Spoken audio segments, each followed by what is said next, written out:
We got some gifts. Thank you so much, Emily. Tonight's going to be fun. We're going to really dissect the Laurie and Crystal sighting. Because based on my estimation, that would be the only sighting that would implicate Alistair Douglas.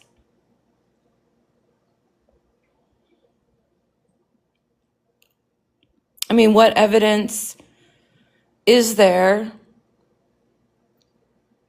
that Alistair Douglas did anything? Hot Mess, I'm inviting you up because you have studied this really deeply. Hey, how's it going? Hey, it's good, but I didn't mean to hit that. I was just clicking the screen. Oh. Okay, my bad. Well, you're welcome to hang out up there and let me know when you have anything to say. But based on my estimation, this is the only thing keeping the finger pointed at yellow, is it not?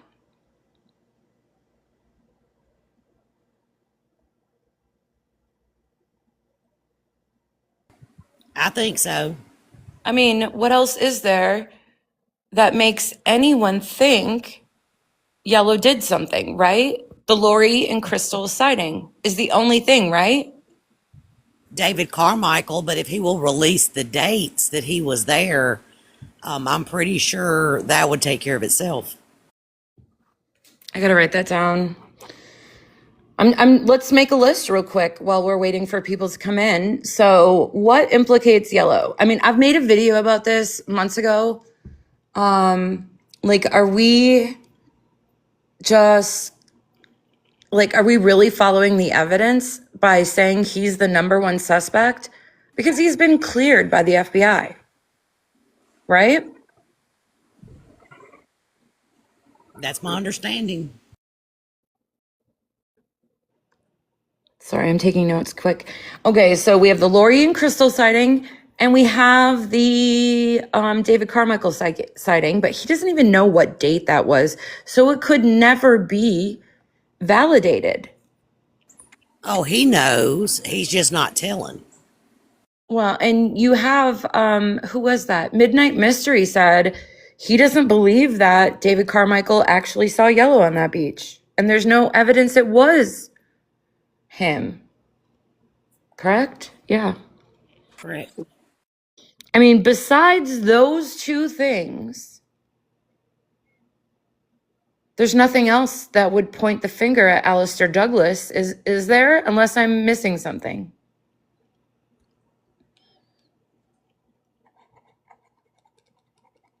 I mean, we know that Brad really doesn't care for him. I mean, think about all the things Brad says.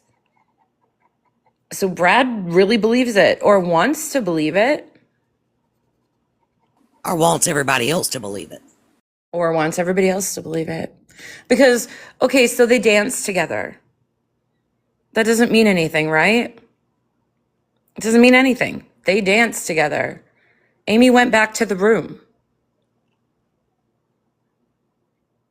And that clip, I rewatched that clip that Chris Fenwick put up today of them dancing. It's so short. The entire video is just over 2 minutes, and it's a whole bunch of clips together of different things. It's not all Amie and Yellow dancing. I think you have probably, I should have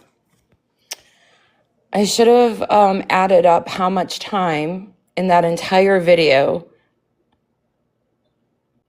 of the footage is actually them dancing. I'm willing to guess it's under 30 seconds. Have you watched it recently, Hot Mess? Yes, I have. Yeah, it's really short. Because then there's a whole bunch of other clips that I can't find Amie in. So I'm wondering why they're included in the Chris Fenwick video. Do you know what I mean? I do. I went back and watched it so I could see how long the songs were. Yeah. But they Right, danced because you were trying to estimate how long they were together based on the the video. clips. Yeah, Right. the clips available, and you could recognize the songs that were playing. Right. And the songs together are slightly less than 8 minutes. But there isn't actually any evidence of them dancing for 8 minutes because the clip is under 30 seconds long. And do we know if, hey, this would be a fun project? Could you determine if it's like the end of one song and the beginning of another song? Yeah. I Like, mean, it would be easy enough. because we know the total length of each song that's portrayed in the video. But if we determine at what point the videos, you know what I mean? Yeah, I do. Like, because we don't know which one was first. All we know is what we're being shown first. But we know that, but we can determine the timestamps of the song that's played. I don't know. I'm getting too deep. That's for another day, guys. But I think that's what real investigators would do, is look for real data and facts. Emily asked, why wasn't those released? Did Alistair say they was taking video and photos? Why was they taking photos of them? I don't understand. I'm sorry, Emily. Why was who taking photos of them? Are you talking about the guy who was videotaping? Yeah, I think that's what she's saying. I wonder that all the time, Emily, because that videographer was there. I shouldn't go into it. You guys, we got to talk about the video another night. Is that fair, Hot Mess? Because I think you know some of my thoughts on it, and I don't think we should get into it. Sure. Because we got to stay on focused on what we came here for, and we're gonna dissect the Crystal and Laurie sighting. So, how we're going to begin this is we're going to play about 20 minutes, not all, we're going to pause it and comment, but we're going to play this interview with Laurie and Kevin Hall from Midnight Mystery Archive podcast and see what she says. I also have clips of Brad Bradley talking about that when Crystal and Laurie ran up to him breathlessly pale like they had seen a ghost. So we're going to compare Brad Bradley's account with Laurie's witness statements. Is there anything that you want to mention before we start this? We don't have any current statements from Crystal. She has not spoken up since the Unsolved Mysteries. Is that true? No, she talked to James Renner in 2024. For the book. Correct. I haven't read the book, so I can't comment yet. I know we have spoilers. There are people who've already read the book. There's people that have gotten copies of the book and perhaps passed them around. Or have been discussing. I don't know if we want, should we not include Crystal? We shouldn't include Crystal, should we? Let's just roll with it and see what happens. Okay, let's roll with it and see what happens. Laurie recorded this, I don't know, a couple months ago. Thanks everybody for being here. And I'm gonna start. We'll pause it whenever we have commentary. Hot mess, feel free to interrupt if you need me to stop it because you have a thought to share. I want this to be pretty interactive. And chat can ask questions if you have them in the chat. If you have any comments about what we're listening to or questions, we can answer those as we go through this. And then after we go through this, then we'll listen to a short clip of Brad talk about the interaction. About is you have a unique perspective. One, because you were on the cruise.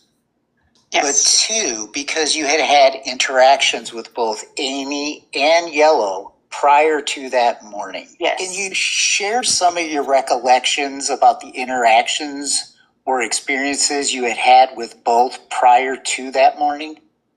On the ship, Yellow, he was in a band on the ship. And, prior to that morning, he had tried to talk to my friend and I on, several occasions. And, I kind of got the feeling that Yellow liked to talk to all of the young girls on.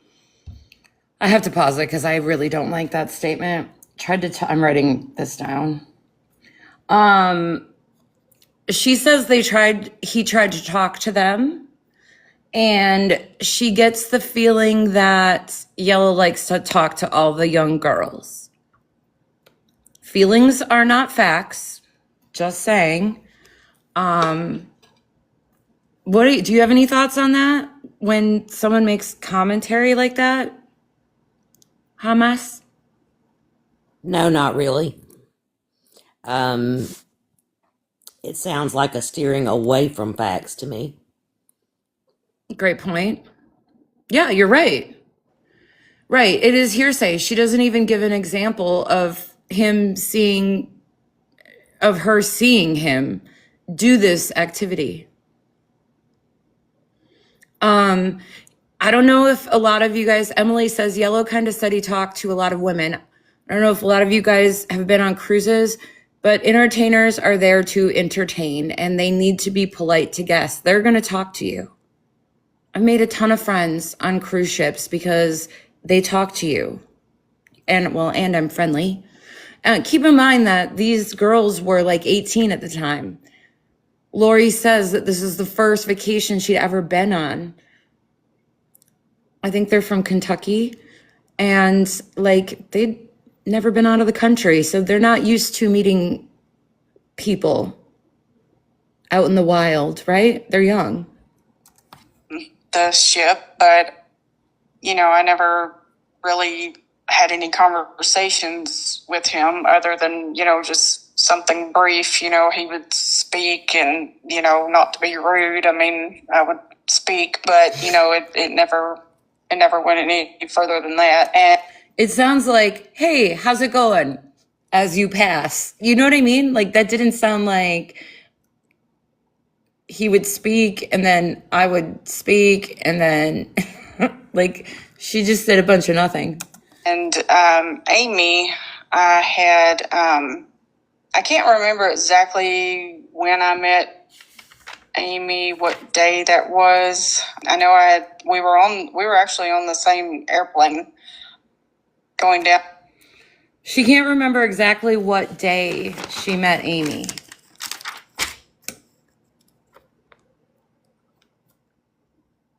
Because I think, go ahead. I have a real problem with that.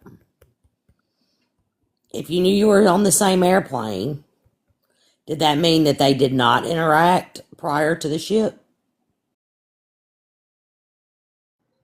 Right, you have a good point. So she can't remember what day, but she knows they were on the same airplane.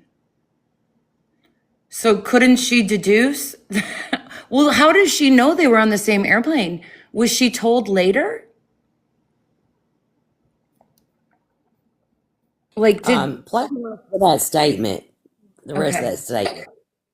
Down to Puerto Rico to get on the ship. And I remember Amie on the ship because she, this was in March, and, I remember having winter clothes on flying down there, and I remember she had changed clothes, and I can see why she did, because, we got down there and it was almost 100 degrees. But this was my first vacation. This is the first time I had gone anywhere, so I did not really know what to expect. But, and Should I play more, or are we good? Yeah, right there. Okay. So I don't know you, and you're on a plane. Okay. I recently got back from a flight. If someone I was on a flight with had changed clothes, I don't think I would have even noticed that. How does she know she changed clothes? I feel like she's been reminded of details. Like, because she doesn't remember what day, but she says, I know we flew down together, and she's just not a good witness, right? She doesn't, I don't know. That's my opinion. Hey, Hawaiian Bliss, thanks for being here. My opinion of that is that this was not in the earlier things. This is something she said in this particular podcast that I don't remember her talking about before. Maybe once, but it was recent. I think this is because they messed up the blue jeans. And supposedly the jeans that are missing are the jeans that she had on the flight to San Juan. So I feel like that's all tied together. That was tacked on for that purpose. She couldn't have been missing jeans that she didn't have. I don't know. That's digging deep. So it is a new detail about Amie changing on the way down. Nobody's ever said that before. No, not that I've ever heard. Now, I think that I may have heard it like within the last couple months, but not prior to that. I agree, Mass. That's a lot of details to recognize of a stranger that she knows nothing about. That's just someone else on the plane. That she can't remember what day she met. Correct. She's not a good witness. Like, so, I mean, I'm only like a minute in, guys, or 2 minutes in, and it doesn't. There, on the ship, there really was. Sorry, I accidentally unpaused that. It's just, she just doesn't seem sure, doesn't seem confident on these details. Let's see where it goes from here. Like a lot of younger people. So, my friend and I, we were 18 years old at the time, and the younger crowd, we just kind of, we were friendly with each other. And at some point, I had met Brad and Amie, and that night before she went. She just says, at some point, I met Brad and Amie. Missing. She was with Yellow in the nightclub. And we were up there my friend and I, we went up there like basically every night. And I'd noticed Amie and Yellow up in the nightclub together. That night, I don't remember any interaction with them, but I do remember seeing them together, and I thought it was strange. She remembers seeing them together. I would be really interested to know what she saw them doing together. What did she witness? You saw them together where? What were they doing? Were they sitting? Were they dancing? Were they, you know what I mean? Like, I feel like this really lacks detail. Yeah, Puka said, what made it strange? I'll tell you what made it strange. He was black, she was white. That's what made it strange. They didn't have a big age gap, guys. Amie was 23, Yellow was 28. Tom was in his 30s. He was the, old man with gray hair already. But he was white. Sorry, I said that. Yeah. What made it strange? That night that they were together. Do you recall what it was that you saw that struck you as strange? Just the fact that they were together, because Yellow, to me, he kind of gave off a certain vibe that, I felt like he wanted to talk to all the young girls. She says it again. That's so annoying. Like, give an example, Laurie. You're being very accusatory and you're not providing any detail. There's nothing to support what you're saying. All the young girls. So, like, how objection, opinion, yes, exactly. Like, it's really unfair of you, Laurie. And you should know better. If you're going to tell that story, you're going to have to include details. And to be quite honest, I mean, he kind of gave off a creepy vibe.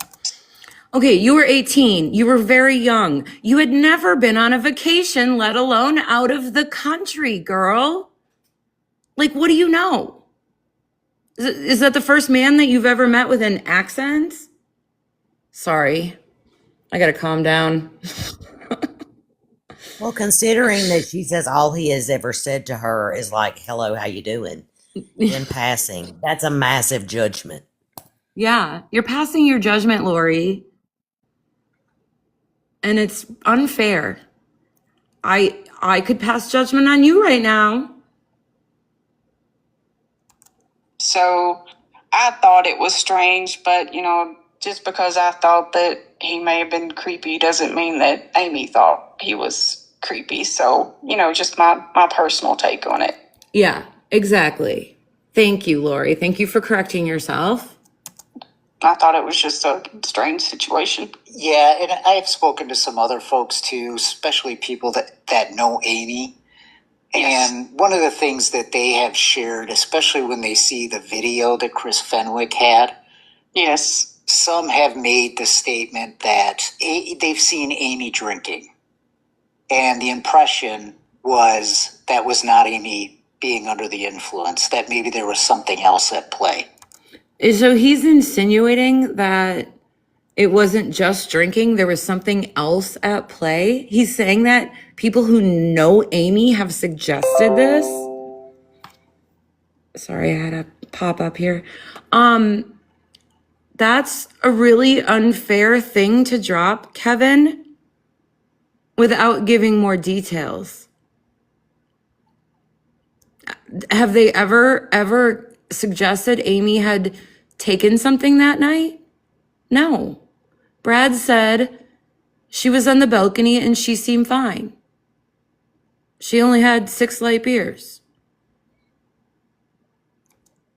And you consider some of the other statements that people have made kind of similar to yours, where he kind of gave off a vibe that made some of the girls uncomfortable. It begs questions. That's not an accusation of anything, but it lends itself to the idea. That made girls uncomfortable. There's pictures and there's videos, and I don't see anybody looking uncomfortable. Do you, Hot Mess? I do not. Like, these people are casting so much judgment without presenting any evidence. I thought this was a fact-based podcast, Kevin. Idea that it just felt off. Yes. Yes. And it sounds like that was your experience. Yeah. Well, I mean, we did see James Renner speak in a podcast on Friday, True Crime Garage. And Renner did make comments about, was that where the comments were? Like, maybe she was dancing with Yellow to tick her dad off, tick her family off? Yes. Because she knew how they felt about certain people. All right, let's continue. Yes, I agree with that. Yes. So you see them that night, early morning, Yes. in the Viking Lounge. They're dancing. Yes. We've seen the tapes. Right. Early that morning, talking somewhere between around 5:36. Yes. You and your friend are, hanging out early morning, and you saw something that I think is really interesting. Can you kind of share what you saw that morning? I don't know if anybody picked up on this, and Kevin, take this as feedback. If you're going to be interviewing witnesses, you cannot lead the witness. And you just said to her, so you saw Amie in yellow up at the Viking Lounge at 5:30, 6 o'clock in the morning? Like, that's leading the witness, Kevin. You have to let her speak for herself. You have to let her give those facts. You just spoon-fed her something. She didn't even make a statement to the time. You made the statement. You testified for her. That's not how you interview witnesses, Kevin.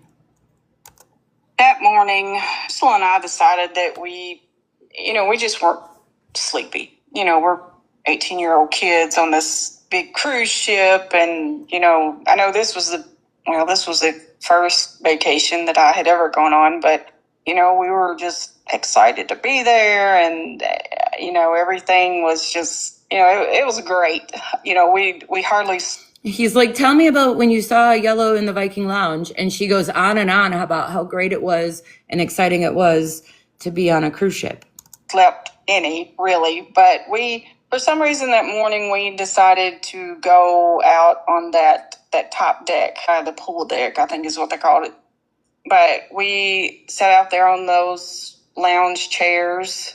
I remember Crystal laying in the lounge chair, and I was sitting sideways to where, I could talk to her. And we were out there for just a few minutes. And I remember I look over to my right, and She just said we were only out there a few minutes. Is that what she said, Hot Mess?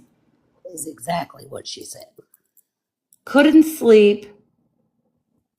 She doesn't mention that they were out there from the night before. That's not how she framed this. She said they couldn't sleep. They wanted to be on the pool deck. They were only out there for a few minutes. Oh, I'm starting to put together why this is relevant. Because Very relevant. No, go ahead.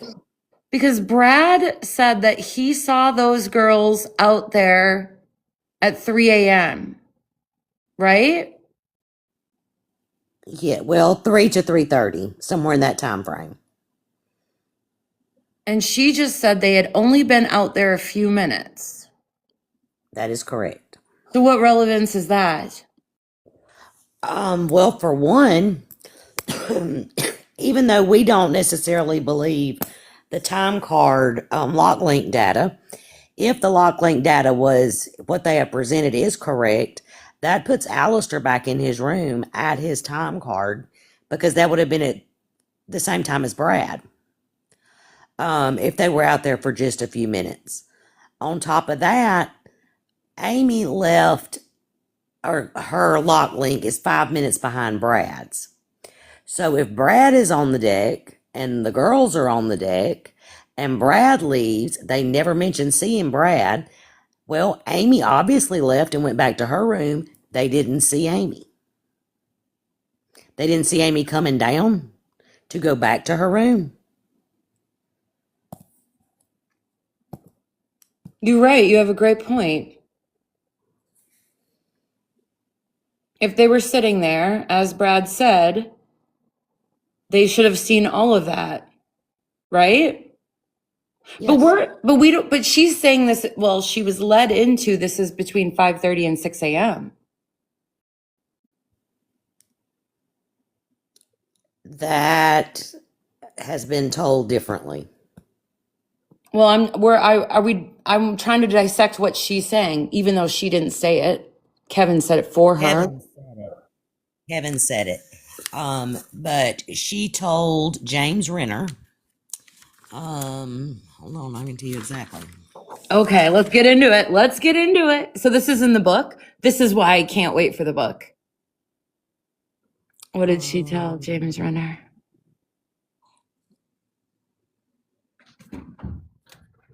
It could have happened any time after the disco shut down, but before the sunrise. Anywhere between 3:30 and 5:30 to 6 in the morning.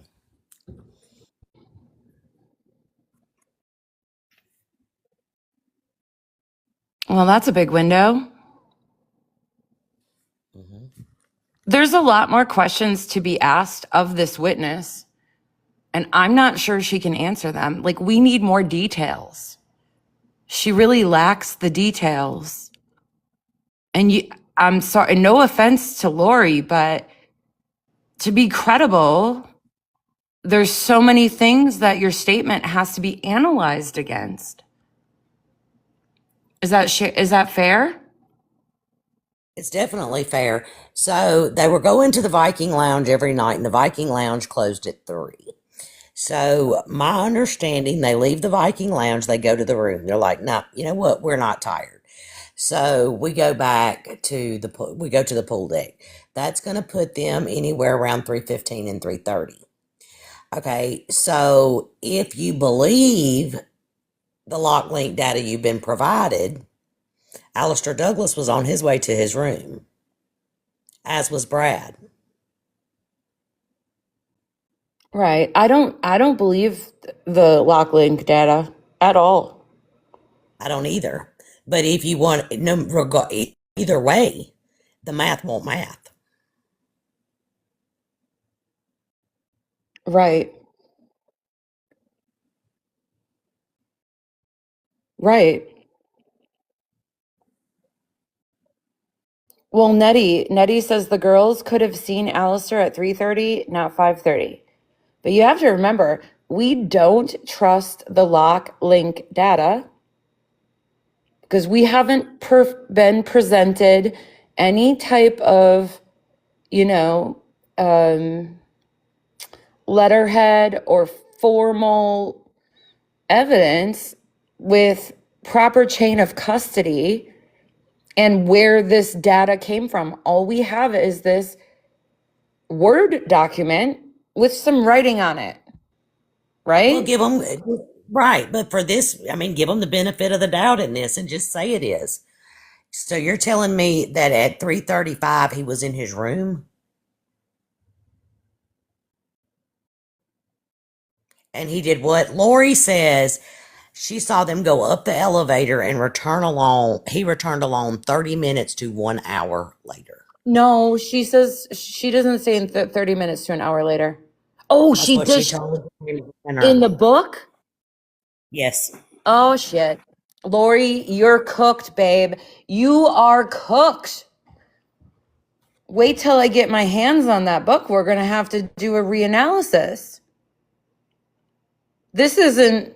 So, Laurie, did you forget that you told James Renner something totally different than you told Kevin Hall? Babe. She almost has to be totally discounted and thrown out at this point. We're only 5 minutes in, hot mess. If On Netflix, she said it was 10 to 15 minutes. in Netflix, she said, so she has 3 stories. Laura, you gotta correct the record, babe. You're the one witness that has got a giant finger pointed at Alistair Douglas right now, and you have 3 stories in the last 2 years? Did I summarize that properly? 3 different stories You did? since 2024 to 3 different people. Yes. Laurie, you're cooked, babe. I didn't totally put all that together till now because I haven't read the book yet. But yeah, these are these small, minute details that have to be looked at and dissected in order to figure out what's going on with this case. These details cannot be overlooked. And if we think that the FBI is not paying close attention to all of these details, we're nuts. And we're not nuts because, well, I'm not nuts because I know that the FBI is looking at everything. And I'm sure that the FBI has picked up on this a long time ago, that Laurie is not credible. And thus, that's why FBI came out and said that Yellow is clear. Yellow has been cleared.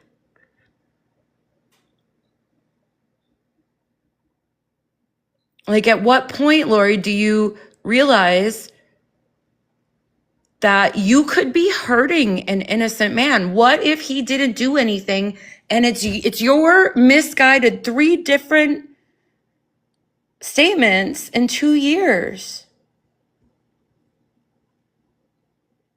Holy moly. Should we carry on? Or do you have any more comments? Okay, we'll carry on. And I saw Yellow and Amie go up in that glass elevator. I'm not sure where they got on this elevator, but this glass elevator, it went straight up to... Okay, so for this to be true, this is a Steven's opinion kind of logic at this moment. She saw them on the glass elevator going up. So she is on the pool deck. And so if she sees them going up, they would have had, she says, I don't know where they got on. So logically, if they're going up, they had to get on the elevator together, minimally on the pool deck or lower, correct? Yeah. So that means they weren't in the Viking Lounge when they got on the elevator, because they were going up to, because you can't, if you're on the pool deck and you're seeing the glass elevator, you're seeing it through all of that glass in the Viking Lounge. Is that correct? I'm not sure I can accurately answer that. I've looked at pictures of the ship and watched videos, but I don't want to tell you a lie, and I'm not sure I can be real accurate with that. Okay. We can agree that Nettie might know the answer to that. we can agree that she just said they were going up and she was sitting on the pool deck. So they didn't come from the, I don't know. They were lower than the pool deck, or they got on. See, you would have to know where the elevator is from where they were sitting. There's a lot of logic. I'm going to have to draw a diagram later. Let's continue. The Viking Lounge. The nightclub was kind of built out over the deck, kind of. They go up in this elevator together. And it was a few minutes later that Yellow come walking to my left. A few minutes later. So they went up. So suddenly, that seems weird, right? Seems like a few minutes later is way too tight of a time frame. And he didn't take the elevator back down. He only took it up. Where did he come? This doesn't make any sense, guys. I feel like I want to go back. They get on the elevator and they go up. And they didn't get on the elevator on the pool deck. So he's going further down. Why didn't he get back on the elevator? And how does a few minutes later he come just walking by them? Few minutes? Laurie, what are you doing, babe? He went up, and then a few minutes later, he just, oh, I know what he did. He respawned. That's for anybody who plays video games. Teleported. Mass says she went around in circles too much for too long when speaking about the elevator event. Yeah, something weird is going on. It gets better. Oh, God. Okay, let's keep going. Not sure if it was the back of the boat or the front of the boat. I know the the Viking Lounge was built out over, like it kind of hovered over a little bit, but I can't remember if I was facing the front of the boat or the back of the boat. But whichever I was facing, I saw him in the distance. In the distance, a couple of minutes later. Wow. Should I go back like 20 seconds so we can hear that again? Because this is the account. Like, this is what the Bradleys are holding on to frame a man. Sorry, that's just I inserted my opinion. My bad.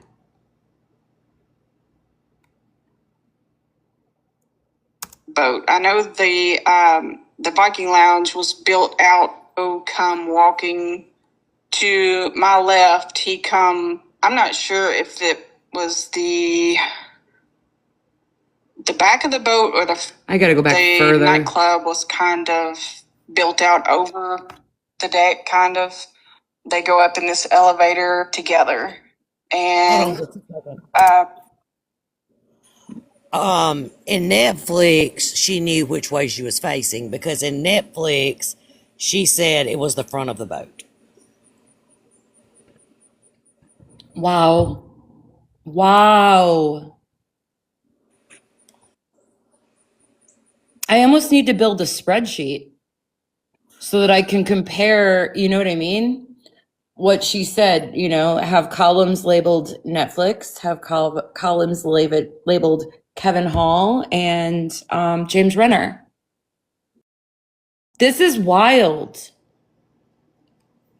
Okay, let's continue. It was a few minutes later that Yellow come walking to my left. I'm not sure if it was the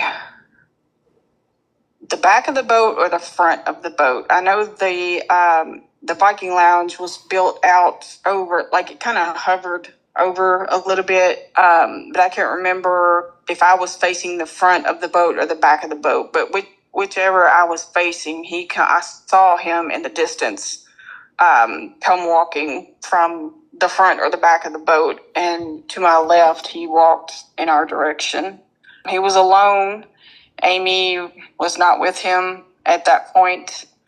And in that elevator, that was the last time that I ever saw Amie.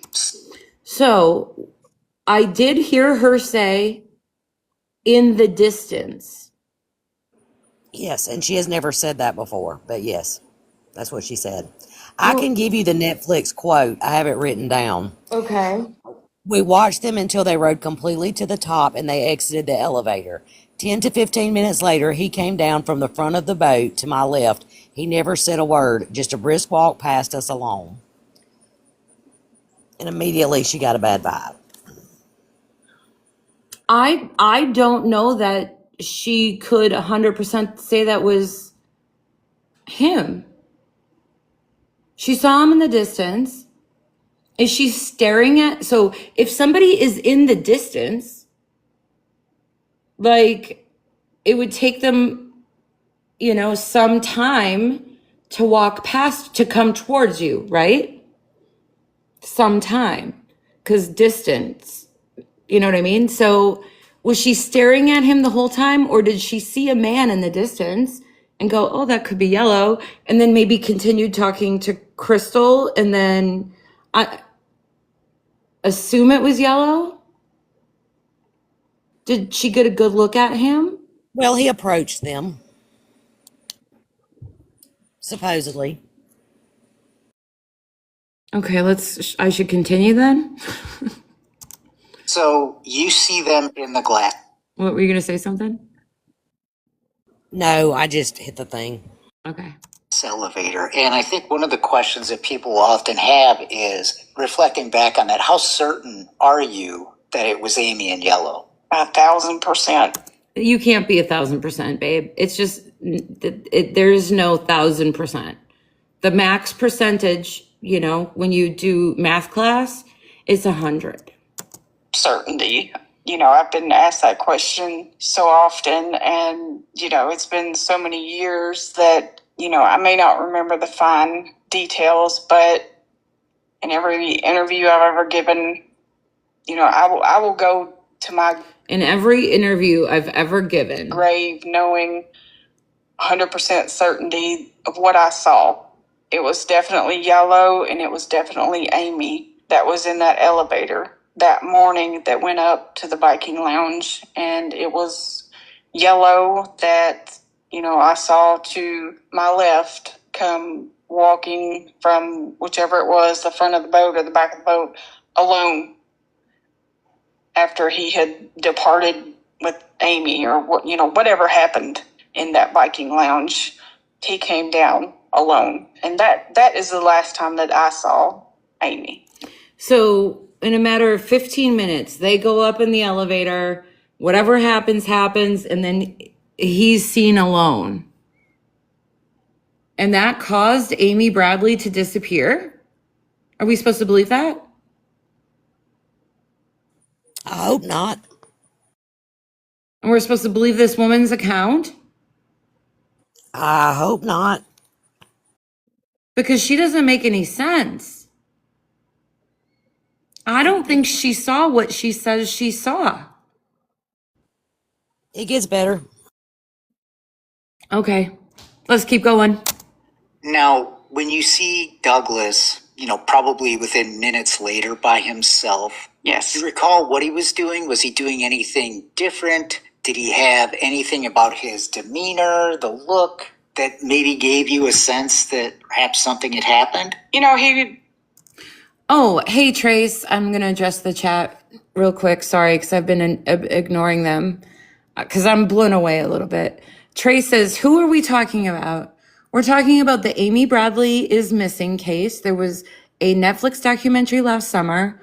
This 23-year-old woman went missing on a cruise ship, went quote unquote missing. This is the Laurie and Crystal sighting. Crystal is not speaking. Laurie is speaking with Kevin Hall from Midnight Mystery Archive, and we're listening to her witness account on Kevin's Witness Wednesday series. And Hot Mess has studied this really deeply and knows what Laurie said in the Netflix, and also knows what Laurie has said in the James Renner book. So we're comparing the 3 statements that she's given in the last 2 years, and we're finding discrepancies. You're welcome. He wasn't. In my statement that I gave all those years ago, I had said that he had stopped and said something to us like, "Why are we out there at that time?" Now today I don't recall that. Oh, so she's admitting she's not a reliable witness. She's admitting she's not a reliable witness, guys. She just changed her story. She admitted she changed her story. And we are showing all of the other ways that her story's changing just in a couple of years. Did you have any comments on this part? Or should I continue? You can go ahead. What I do recall, I remember seeing him walk toward us. He was walking, kind of fast. And, when I just remember he wasn't like, I think I would have remembered if he had been like super friendly with us like he had been, because, I remember the other times that he was creepy and I just wanted to get away from him. But, in my statement that I gave all those years ago, he had stopped and said something to the effect that, just wanting to know why we were out there at that time. And I remember shortly after seeing him that I told Crystal that I was ready to go back to the room. At that time, the situation just didn't feel right. Amie was grown, and seeing her in yellow in that elevator was not in any, she did not appear to be in any distress, and she did not appear to be in any trouble at all. And, like I said earlier, just because I thought he was, he gave off a creepy vibe doesn't mean that she did. So, at that time, I didn't know what I was witnessing. So it felt off just because, I thought he gave that creepy vibe. But like I said, that's, she obviously didn't feel the same way. So, so other than seeing them, nothing in what you observed struck you as odd. Not at all. Okay. No. Now, and I've played it over in my head so many times, and I've been asked before, like, why I didn't get up right then and go get help. If I had known that I was witnessing what would be, some of her last minutes seen on that ship, then yes, I would have gotten up. But, she, like I said, in the elevator, she was not in any distress. She had been with him in the nightclub that evening. There was just nothing really suspicious to report other than my personal opinion that, I thought he gave off a creepy vibe. So there was nothing to report. And, if I could change it all now, yes, absolutely. I would have gotten up and found someone. But unfortunately, that wasn't the case back then. So hindsight being 2020, I think we can all look back and say, "Oh gosh, we should have done this at this time." Yes. We can't go back in time, right? Yes. So it is what it is. Yeah. But I can also understand kind of that feeling that you have as well. Like, gosh, I wish I knew. Yes. That's really the last sighting of Amie, which is, it's pretty heady stuff. Now the question becomes, when did you and Crystal find out that Amie was missing? Can't remember. Just a second. We were. What's that? Did Kevin just discard Elizabeth? Yeah, you're right, he did. Because he said that was the last sighting. You caught that too, Nettie. That was the last sighting. Well, Elizabeth, we don't know that she even exists. There's Yeah, but I all didn't of catch. these. Was that? I didn't catch that until just now. Yeah. Yeah, that was the last time, Kevin. He must not believe Elizabeth exists either. Off of the ship for that day.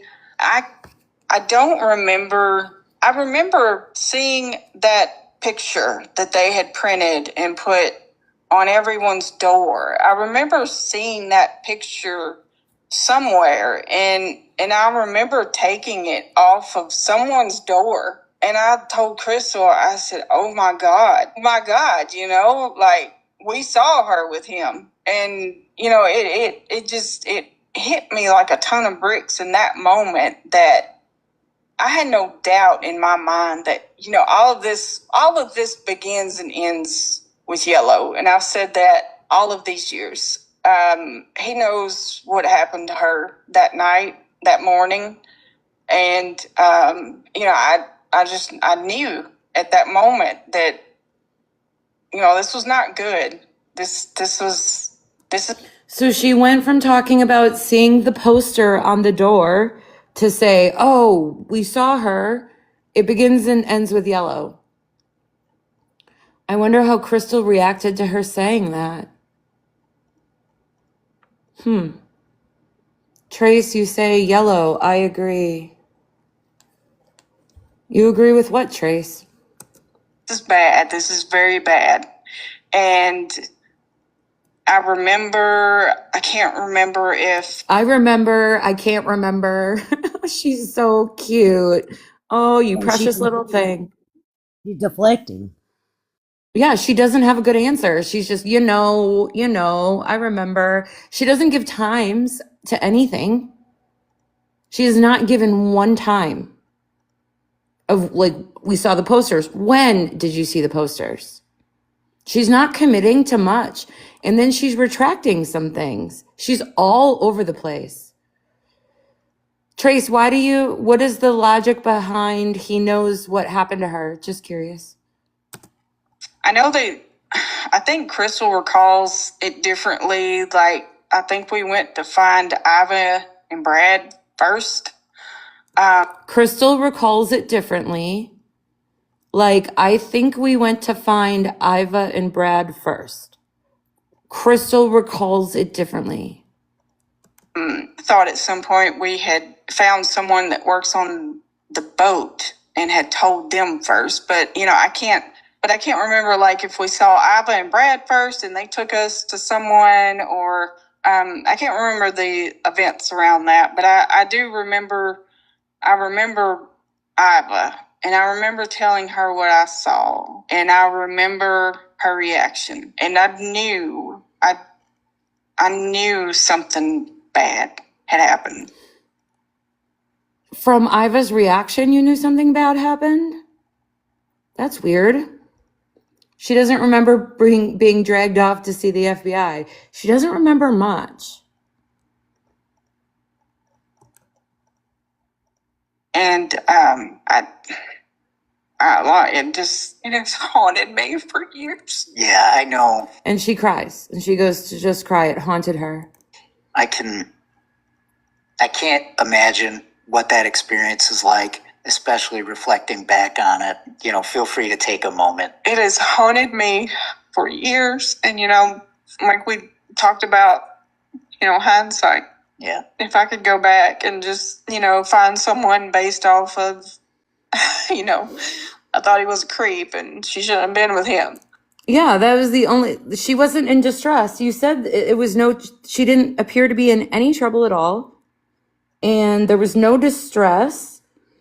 But now you would go back because you thought he was a creep? That's not facts. And then, yeah, but that wasn't the case. I believe the timeline in talking with Brad and Iva is that you and Crystal had reported what you had seen to ship security, and it was at that point, I believe it might have been the next day, that you had that interaction with Brad and Iva. Objection. Yep. Objection leading Kevin. If you're going to be a crime podcaster, you're going to have to learn this stuff, bro. You can't do that. You can't tell her what she's seen. You can't tell her that. According to Brad and Iva. And one of the things that I'm curious to clarify is, I believe, and you can correct me, was it your aunt or was it Crystal's aunt that had kind of encouraged you, once she was aware that you had seen them, encouraged you to go make a report? Do you recall that? I don't recall that. Oh. What I remember is... She doesn't remember. He led the witness and she's like, no, I don't remember that. Is finding that picture and, thinking to myself, we I saw the picture and I thought to myself, need to tell somebody this.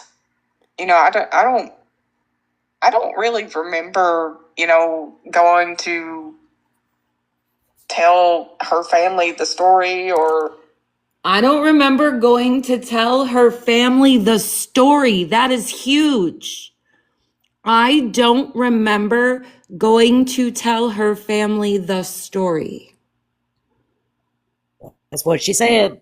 That's wild. Brad, you got a problem here. Tell anyone the story, really, other than, finding someone that could help.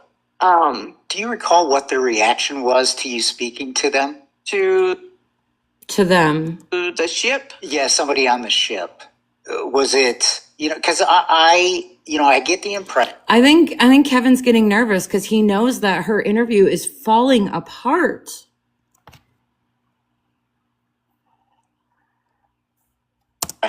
that to some degree they were flippant about it initially. And I'm curious if that was your experience when you had actually spoken to somebody. I think that they really did not want to take us seriously. And not only the ship, the FBI. I think what I was told was the one FBI agent said that we were nothing more than, was it two little drunk, rich white girls on this vacation? And yeah, they didn't take us seriously. Yeah, nice to see the FBI of all agencies would. Yeah. Sorry, Laurie, I'm not taking you seriously either. Have that approach. That's actually quite shameful. Were you going to say something? She never said that she heard an agent say that. She was told by somebody that an agent said that. Okay, I'm writing that down because I have a clip to go along with this because I know where this came from. I know why she says this, and I have a clip that I'm going to play for you guys to prove it. Shameful. Do you recall who that agent was? I do. Do you? It was the email agent, and yeah, he was. I think he was pretty done with me after he had asked a certain question, and I replied truthfully, and I think after that he was pretty much done with me. But the ball was dropped so many places. The FBI, the cruise personnel, She would never know that the ball was dropped because she was 18 and she doesn't know how the ball's supposed to be handled. She was told the ball was dropped. She cannot testify to that. Royal Caribbean. There's just so much I feel that could have gone differently. Things could have happened. She is so influential. She repeats what things she hears, guys.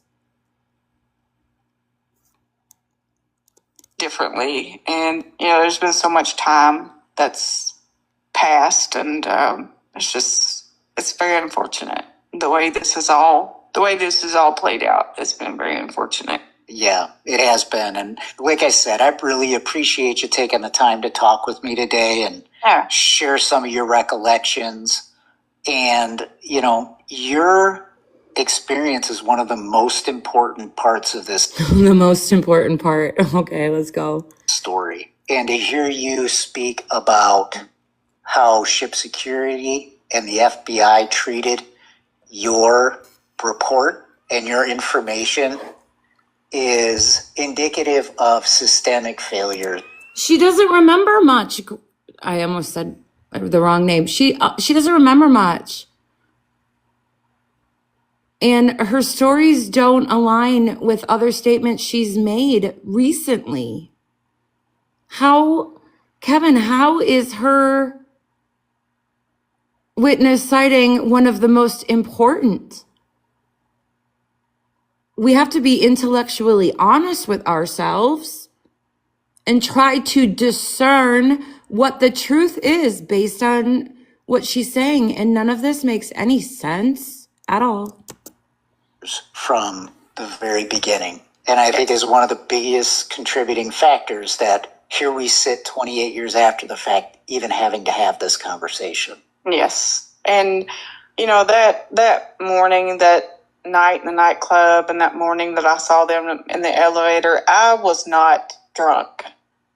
And, if the FBI thought that, I was just some drunk little girl, why not? I mean, I would have consented to any testing they wanted to, put me through to, that I could assure them that I was not drunk. And You didn't report this till 2 days later. There's no testing that they could give you at all to determine that you weren't drunk, Laurie. And I know what I saw. Even couple of years later, the FBI, of course, a different agent, he came to my work and he wanted me to ID Yellow in a photo. And, there was no question. I mean, that's a face that I will never forget. No polygraph. I know what I saw. I think that's where you leave it. You know what you saw. But you never said what time, Laurie. In this entire interview, you never spoke of what time you saw this. Kevin spoon-fed it to you. And I really appreciate it. Again, Laurie, feel free if you ever have any questions, you want to talk, you have a recollection of something else that you experienced, I'm happy to discuss it with you. Yeah, okay. If you have information. That's it. That is Laurie's statement. That is the most important sighting of this entire case, according to Kevin Hall. That means they have a whole lot of nothing. That means they have nothing. Because compared to the statement to Laurie's Netflix interview and her James Renner interview, which is in the book, and then her correcting, what did she correct? Oh, that he talked to them. Trace, Crystal, and Laurie were together that morning. They worked together at the Pizza Hut somewhere in Kentucky, and Crystal's family was having a reunion on the ship and allowed her to bring her coworker, friend, whatever, along with her. So that's how they were there together. Yeah, that's wild. And they disagree. They don't remember it. Crystal and Laurie now don't remember it the same. They never did remember it the same. I will go ahead and throw this out there.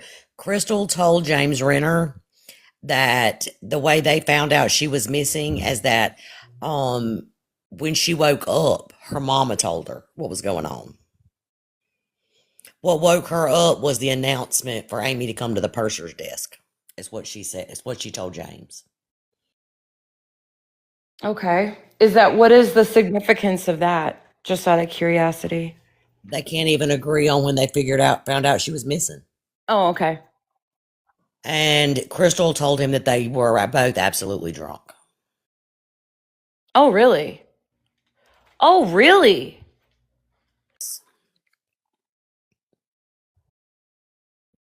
That's super interesting.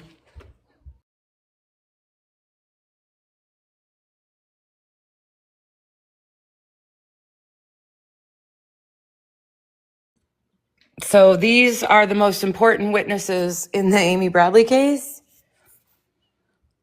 that can't get their stories aligned with each other or over the years, or Laurie's interview with James Renner, Laurie's interview with Netflix, and Laurie's interview with Kevin Hall. And on the screen in the Netflix where they showed part of her original statement, she said, I told Crystal what I saw because she didn't see everything. Wow. So that was on Netflix. I told Crystal what I saw because she didn't see everything. Yeah, it's on the screen where it's showing their statement. Oh, I know what you're talking about. The written statement. What is my theory? I don't know what happened to Amie Bradley, but I think she went overboard on March 28th, 1998. But I don't know how. And I don't think we'll ever know how. I don't think I think people are going to take some things to the grave, in my opinion. But I do think the family knows what happened. And it's been a cover-up for 28 years. That's what I think. But I don't know what happened to Amie. So these two witnesses are the ones that keep the finger pointed at Alistair Douglas, because we know that Alistair Douglas has been cleared by the FBI. We know that he kept his job with Royal Caribbean for years after this happened.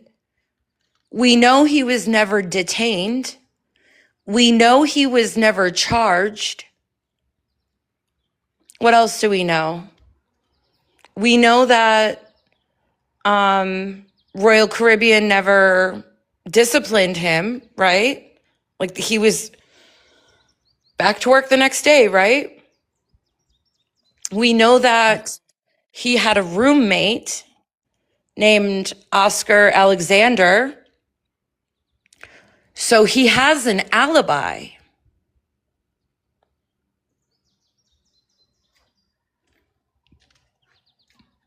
We know that the hotel manager called Alistair Douglas's room at 7:00 in the morning and asked, "Do you have a girl in there?"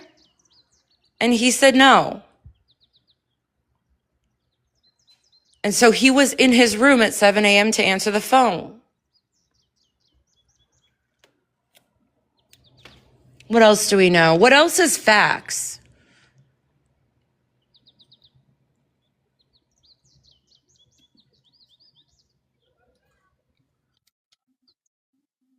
I mean, she keeps calling him creepy. Does this mean I get to give my impression of her too?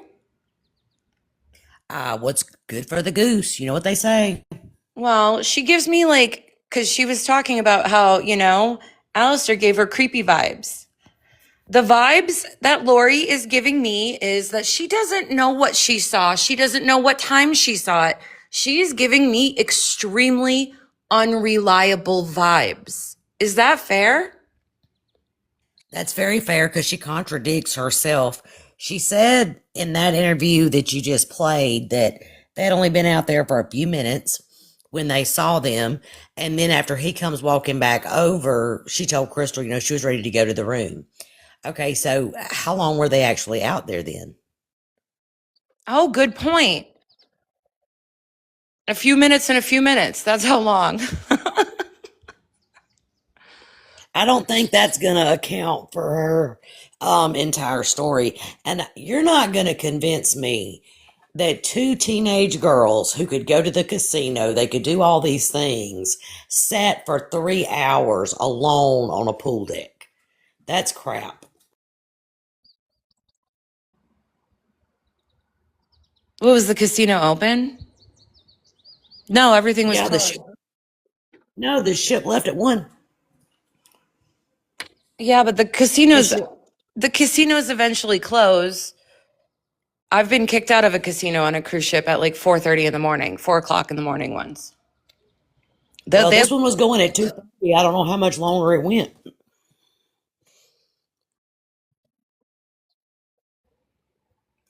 Yeah. I do have that. I can pull up the hours. I don't have it right here, but I can access that. She should be giving her entire account of the entire night. She's really just picking and choosing what she remembers. Oh, 100%, 1,000%, it was Yellow and Amie. But all that other stuff, I don't know. I'm not sure.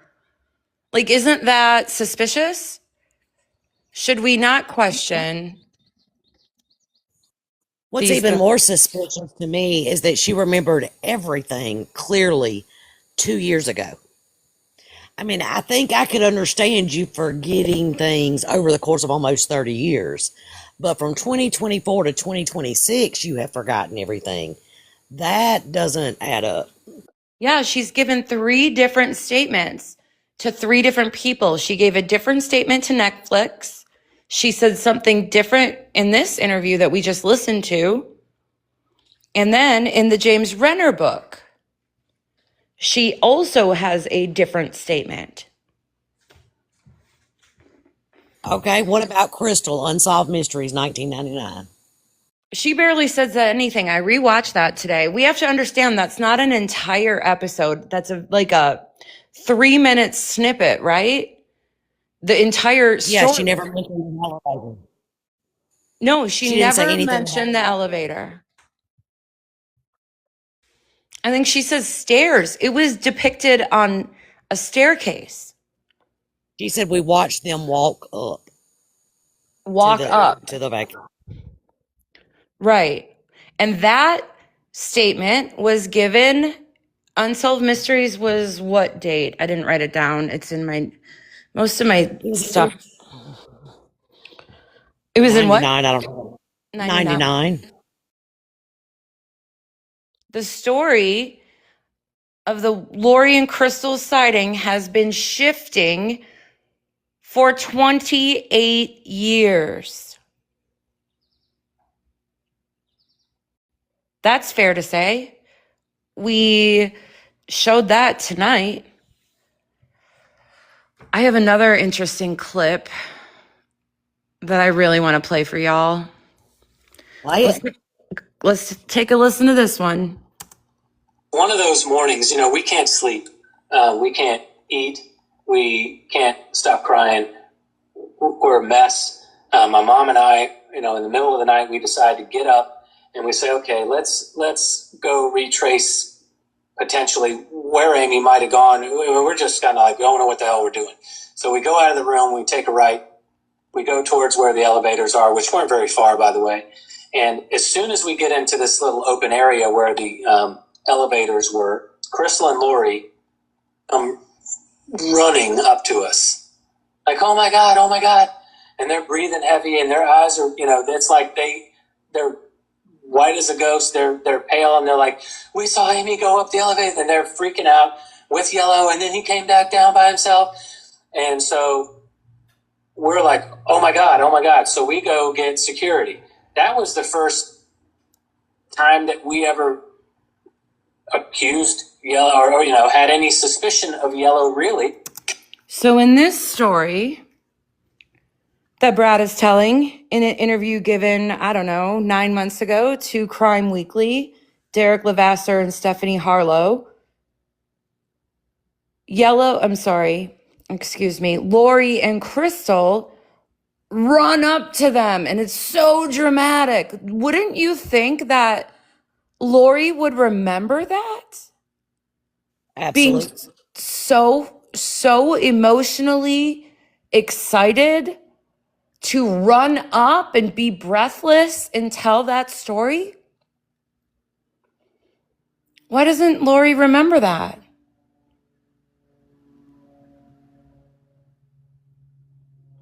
Maybe because it didn't happen?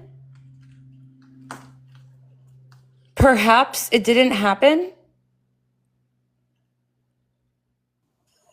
I have my own opinion, but now that is purely speculation, so I should probably just keep that to myself. Well, Brad speculates in every interview that he ever gives, so I don't think it's unfair that we speculate as well. We're independent, unbiased observers. He's biased. He has everything to lose or everything to gain based on what he says. We have nothing. So what is the speculation? I'm just curious. Okay, well, part of it that is not speculation is that Crystal did tell James Renner that she had a real crush on Brad. Okay, so she had a thing for him. My personal opinion is that this was discussed prior, and this whole, if the running up and all that occurred, it was staged, hoping someone would see it. Oh my gosh, that's the first time I'm hearing this. So in Renner's book, Crystal tells Renner that she had a big crush on Brad Bradley. Yes. Since we're doing speculation here, there's also word on the street is that Crystal and Brad had a little fling.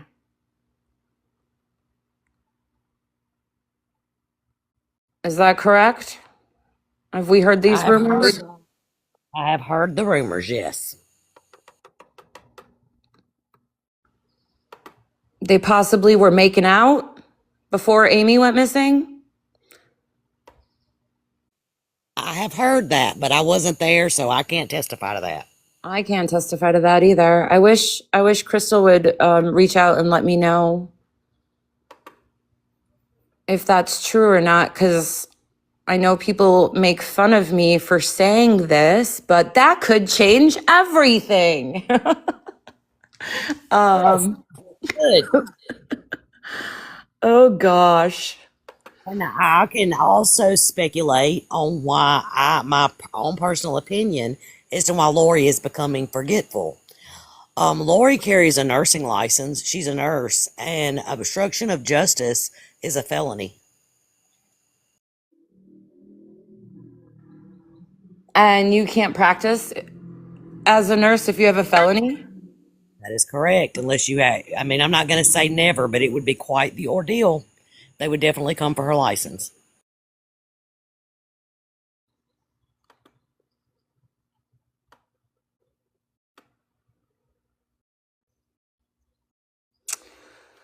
Well,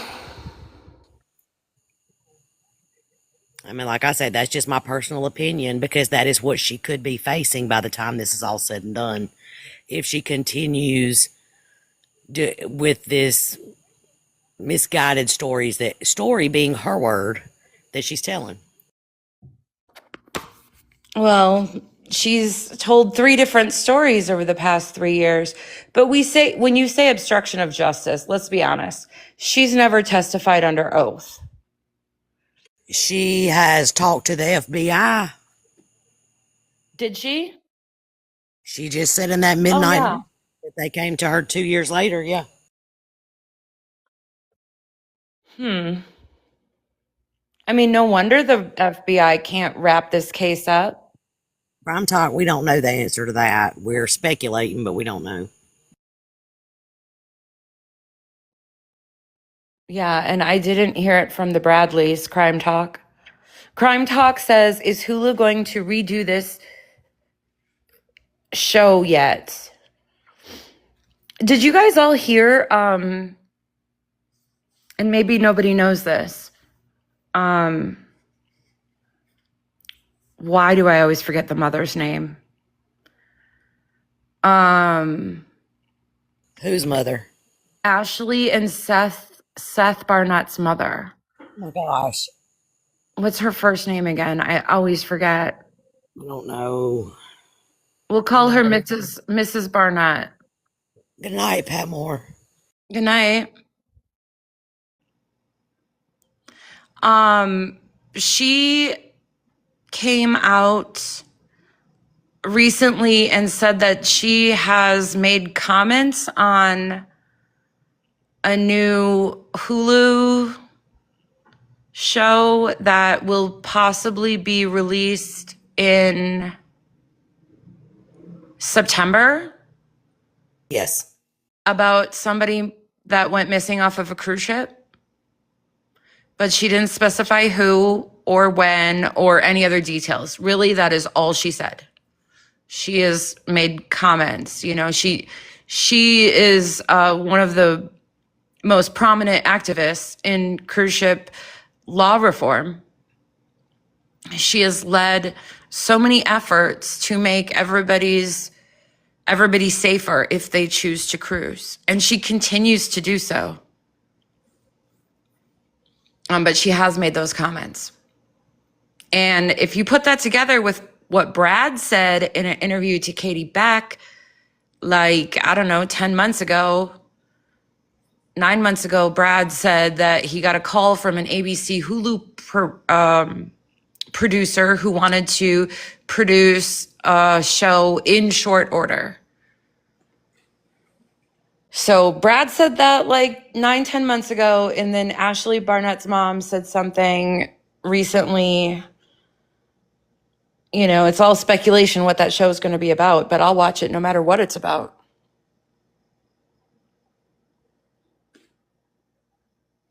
Yeah, so I think what we can summarize in what we spoke about tonight is we listened to Laurie's witness account in the Kevin Hall Midnight Mystery Archive podcast, and we compared and contrasted to her Netflix interview. And then Hot Mess has notes on what she told James Renner in the book that comes out in just a couple days. Yeah. So get that book, y'all. Everybody get that book, because I think our minds are going to be blown. We get to compare all of the statements given to Renner, all of the statements given to Netflix, all of the podcasts that have come out over the last year, the unsolved mysteries. What else are we? Vanished. Is it called Vanished? With Beth Holloway. And also Cruise Ship Killers.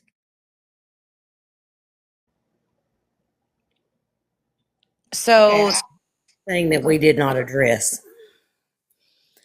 On a Brad and Sandy live July 24th of last year, when Brad was talking about Laurie and Crystal's sighting, he says that they saw Amie in the elevator in the white shirt and shorts that she had on in the club. okay. Okay, so then their next sighting, which was of March 24th, the same day. So as she disembarked the ship, she sees Deshi. Deshi thinks he sees her. Shortly after disembarking the ship. So if Laurie, but now they say 5:30 to 6, even though that's not what they've always said. But 5:30 to 6, they're claiming this is the last sighting. She had on these shorts, and she twitched her nose and ended up in jeans, or maybe she got cold and it was really nice traffickers, and so they let her change, but she didn't return to her room for her jeans that are missing. And she was not carrying them, per Laurie and Crystal.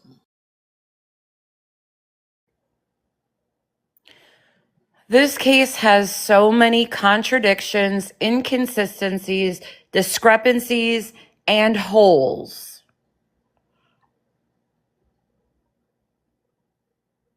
Both cannot be true at the same time. You've got to pick one. Well, thanks, Pat Moore. I like your style too, Hot Mess. Yeah. I don't know why Brad Bradley is so confident that Alistair Douglas has anything to do with this. Oh, thanks, Crime. He doesn't think Alistair Douglas had anything to do with this, in my personal opinion. He's the fall guy, and it just seems so obvious. But there's nothing on him, literally, at all. Nothing. If there was anything on him, he would have been arrested on that ship.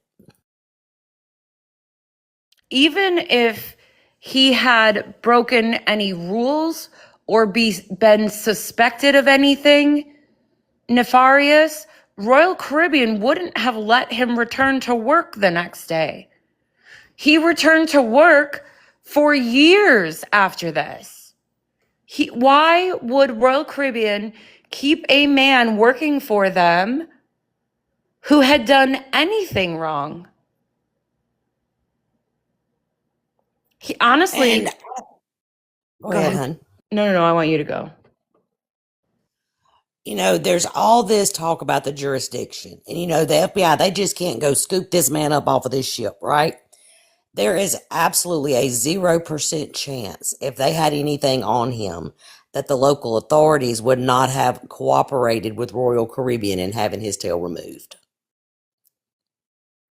Right. There's no way they would have said, no, FBI, you can't touch this guy. Absolutely not. And that cruise, you think about what they would have had to lose in the future, what they likely did over all this, and still kept him there. And Alistair Douglas always cooperated with this investigation. Anytime the FBI wanted to speak to him, he made himself available. Agent Sheridan went to Grenada, I think 2 times, according to his interview with Renner, to continue to interview him. He always cooperated. Renner found him very easily. He's not hiding. He's not hiding. Renner went and showed up at his church and said, "Hey, can I talk to you?" And Yellow said, "Sure," and sat down for an interview. Well, something else Renner said in that new interview that he did was that there were cameras in the common areas. Yeah. And so that is why the FBI feels certain that she didn't leave the room. Okay, well, that same thing would apply to Crystal and Laurie. If Crystal and Laurie are sitting there and they're telling them this, and they're sitting there looking at this camera knowing that what they're telling them is crap, they're not going to continue to play with them.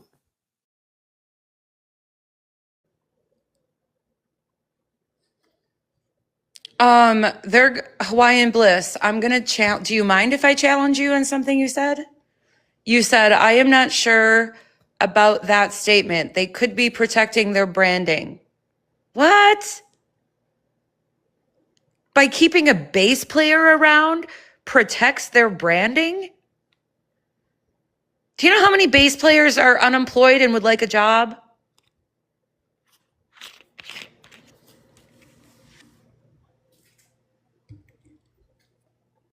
Oh, something else we didn't discuss.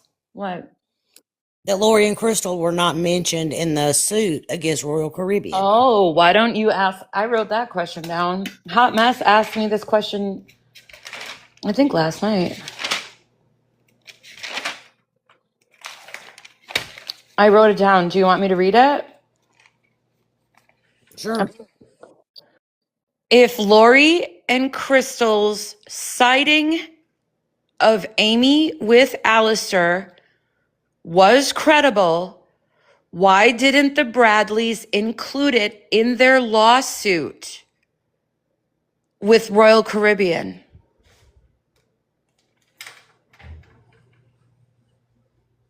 That sighting by Laurie and Crystal was never included in the Royal Caribbean lawsuit.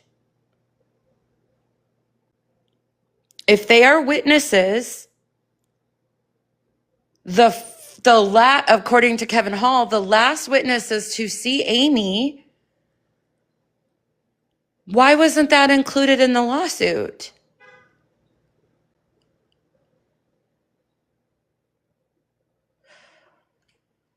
Hawaiian Bliss, I'm going to address your comment. You said, by making noise that something happened on their cruise. It was in the newspaper immediately. There was already noise that something happened on their cruise. The Bradleys have been screaming it from the mountains since 1998. What do you mean?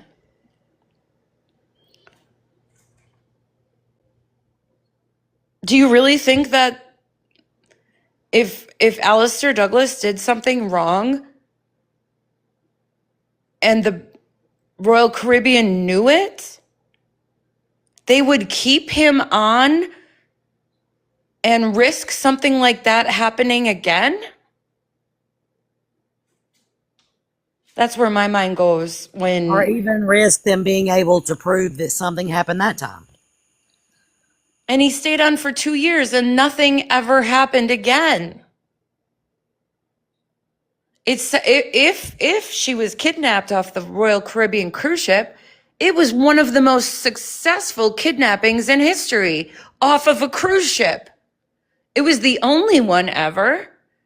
And it was so successful. Why didn't they do it again? Because it didn't happen, guys. Because Yellow didn't do anything. Because Laurie is mistaken. Crystal is mistaken. And an innocent man has been framed for 28 years. And Brad Bradley continues to introduce reasonable doubt every time he shifts blame to another person. All the waiters and the missing photos and the man buying the white man buying photos. I mean, there's so much reasonable doubt in this case, and that's why there have been no charges, no indictments. I have a question for the chat. If there's anybody who doesn't believe that Alistair had nothing to do with this, if you believe it is a possibility, what would it take to change your mind? If what has been presented is not enough, how much does it take? What do you need? And I'm not being ugly. I'm just asking a question. Can you rephrase that? I just want to make sure I understand that correctly. If there are people who still believe that Alistair Douglas had anything to do with this, when you have all the conflicting stories from the Bradleys, all the conflicting mess from the witnesses, nothing adds up. If none of that convinces you, what will it take to convince you that he had nothing to do with this? That's a great question. If you think Alistair Douglas had anything to do with this, what do you think could possibly prove his innocence? That's a good question. I'm going to try to play devil's advocate and answer that. Highmore said, did someone say they saw Amie with a camera on the elevator? Yes, that was in the initial statement, and they thought it was a camera. So the Bradley said the camera was missing, had it listed on their website that she had left with her camera for years and years and years and years and years. And then something came up and Brad misspoke about the camera, and they've had the camera the entire time. The Bradleys have the camera. It was in the safe in the room. Yep, the Bradleys have the camera, and for many years on their Amie Bradley is missing website, they were telling the public that the camera was missing. It's another discrepancy. So what makes anyone think, and like I said, and I'm not trying to be a butt, if that's how I'm coming across, I'm not meaning to, but what would make you think that Alistair was guilty of something? Because in the 90s, I danced in bars a lot. But no one ever sold me. So, I mean, I don't see how that is even remotely close to a connection. I'm sure she danced with other people.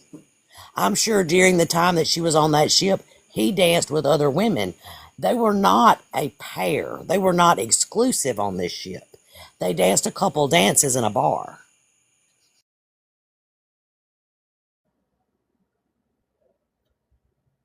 I just can't believe that the Bradleys have used Laurie and Crystal's sighting all of these years.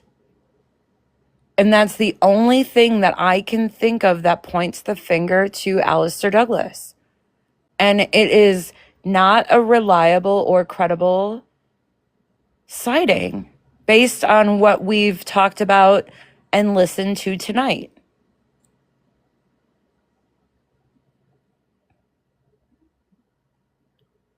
And it changes. And the next time she does an interview, it will have changed it even more, because the best predictor of future behavior is past behavior. I feel certain that Crystal wishes she had never got involved, and that's likely why she doesn't speak about it. I can't believe she told Renner she had a crush on Brad. She did. So she wanted some attention from him. Maybe Brad knew she had a crush on him. Here, I'll speculate.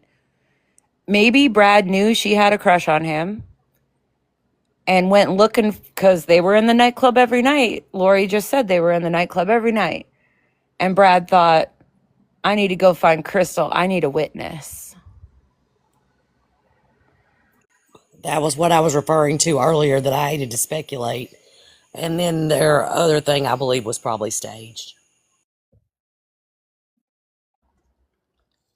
Does this feel like evidence of a cover up? Because I've been exploring a cover up theory. I really think that this family is so desperate to cover something up that they keep inventing witnesses and exaggerating claims to distract from whatever really happened.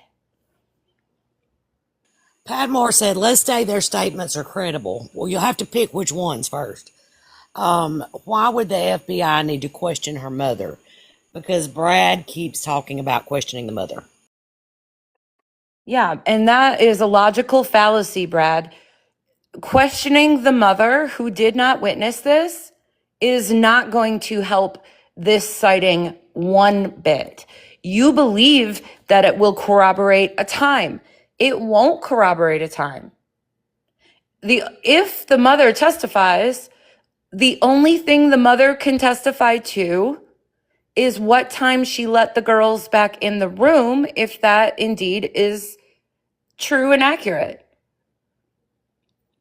Brad wants to use the mother's testimony as a marker to work the timeline backwards to confirm what Laurie and Crystal saw. But that's not how it works, Brad. That's not how solving mysteries works. That would never be allowed in a court of law. Well, let's allow it here, and let's just do that for real quick. Okay. Laurie says Crystal's mother, Ann, had to get up and let them in the room because they didn't have their key card. Okay, so that means that the whole time they were out, they couldn't buy a drink, they couldn't do anything because they didn't have their card with them to purchase anything. Okay, so she lets them in and says, where have y'all been so late? It is almost 6. It's So almost light out.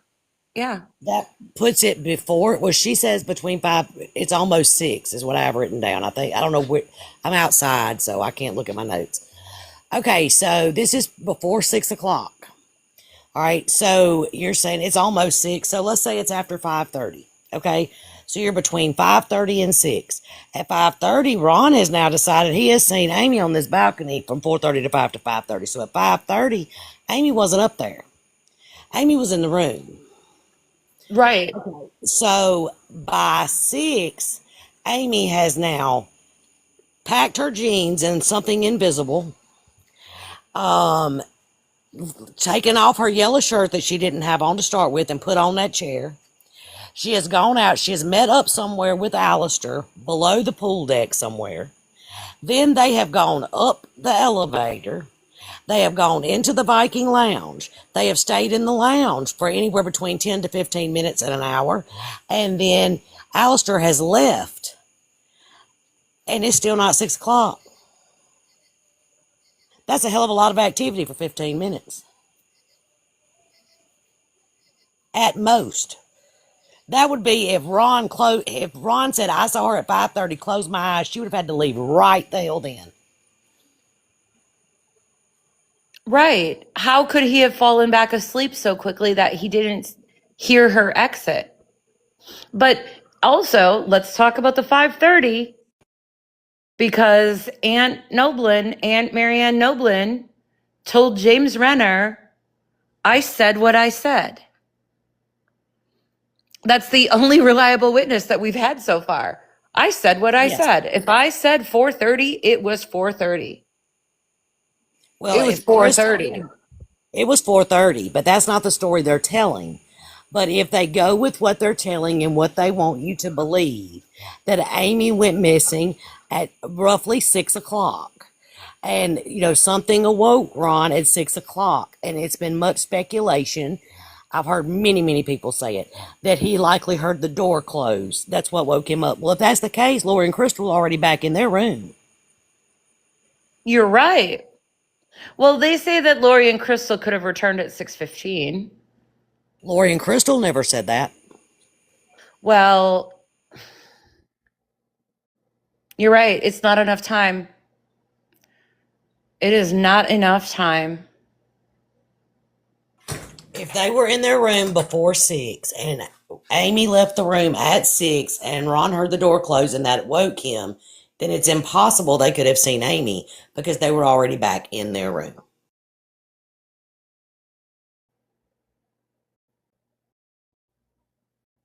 Yeah, I don't. Can we get some? We got a fair amount of people in the chat.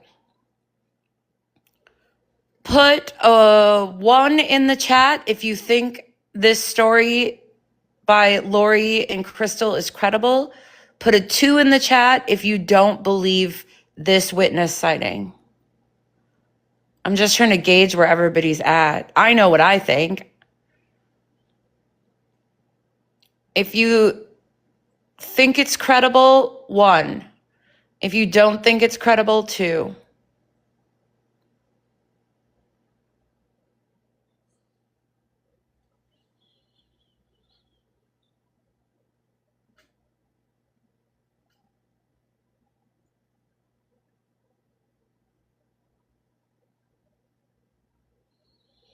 Me and Ivana were talking yesterday quite a bit. I did a live. Ivana is in the chat tonight, and Ivana has some great conversation. It was a great conversation yesterday. So you put a 1 in the chat. So you think the Laurie and Crystal sighting is credible. Do you mind if I ask you what makes it seem credible?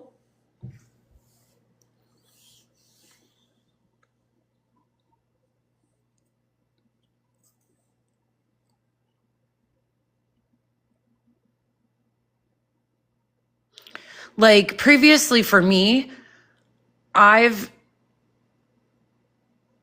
don't think I've ever thought it was credible.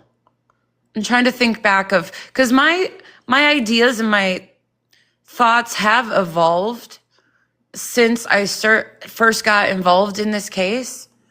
And I think I always just discounted it. Like I didn't even count this witness sighting as accurate.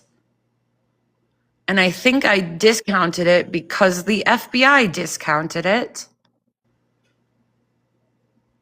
But that wasn't a logical reason to discount it. Well, I didn't. I always thought that they saw them at an earlier time than what they said. You know, I never thought it was the 5:30 to 6 o'clock in the morning. I said, well, you know, they were drinking. Everybody was drinking. They probably saw them go up the elevator to the lounge. But now I know that's not even a possibility.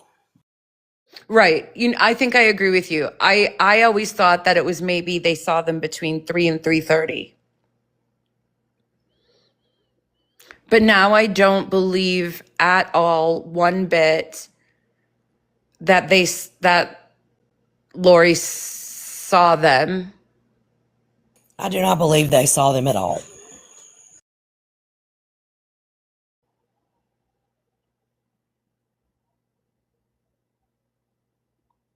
Yeah.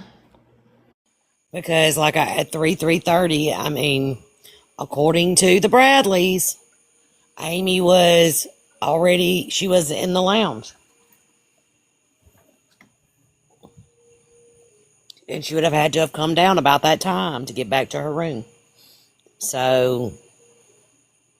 But we don't even know if that's true. We cannot validate any of the key, it's called lock link. We cannot validate any of the lock link data that the Bradleys have provided. That's very true. But those two things cannot be true at the same time. So if they believe the lock link data they're sharing, they cannot believe that Laurie and Crystal saw Amie and Alistair together. True. You have to pick one. When your lies conflict with each other, you have to pick which lie you're going to go with. You can't run with both of them.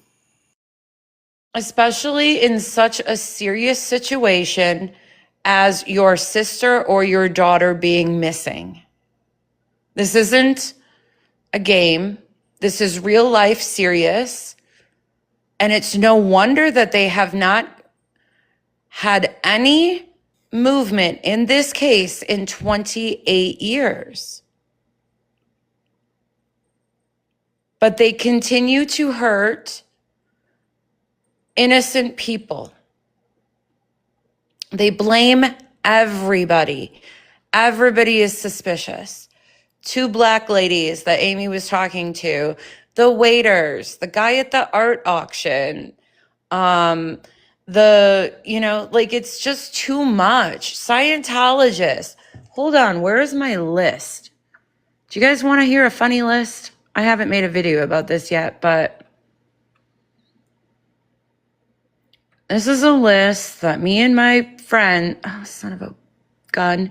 This is a list that me and my friends made the other night. And it is all of the people, places, and things that the Bradleys have thrown shade at in the last 28 years. It's a long list, guys. Scientology, Alistair Douglas, Oscar Alexander, Eduardo Cabrito, Wayne Breitag, Kirk Detweiler, Lou Costello, window washers, the lady who said Senorita kidnapped, Kat, Molly, Sarah Luck, the man on the stairs, the gray-haired man who stole the photos, Steve Smith who deleted footage, Royal Caribbean, the captain of the ship, the purser, the judge in Florida, the lawyers who represented the Bradleys, 2 black ladies, Deshi the taxi driver, the harbor chief, Aruba, Curacao, Bonaire, James Renner, Cece Knox, Herman Goylo, Reggie, Desmond, the Curacao police, the Coast Guard, Venezuela, the mafia, Alfred Cotton, oil barons, San Francisco handlers, Ivory Rose Nose, Tom Zeck, Marianne Noblin, William Hefner, brothels, Netflix, Ari Mark, the FBI, Phil Lott, Dr. Phil, Tony Maglio, Frank Jones, Tim Buckholtz, room stewards that clean the room, Pedro Lopez, Jess from Curacao, Chicken Mom, Laugh and Grind 1.0, Don's One Oop, Margarita Island, Affordable Adult Vacations, Reddit, Carlos and Charlie's, Louis Laura, Judy's husband, The Hollywood Reporter, Herman Goylo's brother, Herman Goylo's wife, Fire Breathers from Aruba, the band equipment boxes, the boats coming and going to and from the ship, 2 SUVs, the brown drink, the LGBTQ community, the haters, and the grand jury. Did I get them all? But that's all we could come up with just off the top of our heads. That is absolutely ridiculous, guys. Oh, man. Address one part of that though. That brown drink. Okay, you're a cruiser and Nettie's a cruiser. Okay, so you've told me that like places don't close because it's a safety thing. You know, we all saw Titanic. The people were locked in the gate, so they can't lock anything up. Yeah. So say the lounge. You have a bar. Is there not something that keeps people from going behind the bar? Like, I mean, it is when it's open usually, or in some places. I wouldn't think they would have it where anybody could walk behind the bar and make a drink. Well, what they do is when the bars close, they lock the coolers and they'll lock the ice and they put all the alcohol bottles in cabinets and they lock the cabinets. So that would make it very difficult for someone to go behind the bar and make a drink. Yeah. They break down the bar. You know, I'm sure that they would, if you guys ever worked in a restaurant where they have what are those things called where you push the buttons on to do the soda? Do you know what I'm talking about? Like a fountain drink? Yeah. Well, but not the fountain, but like how they have the gun. I think they call it the gun, the soda gun. The gun pew, the soda pew pew, you the mean? soda pew pew, and they'll take the nozzles off of they take that thing apart to clean it. They usually soak the nozzles. You know what I mean? Like things are closed down at the So, end of a night. well, I'm going to take that and I'm going to say that Alistair Douglas did not go behind the bar and make anyone a drink at between 3:30 and 6 a.m. I agree. And this cruise is still operating to this day. Not only that, but Royal Caribbean has not done nothing but grown in the last 28 years. That was the largest ship of its time, the Rhapsody of the Seas. And now we have ships that hold 3 times the capacity. If you've ever seen these mega ships in real life, they're insane compared to the size of the ship that the Bradleys were on.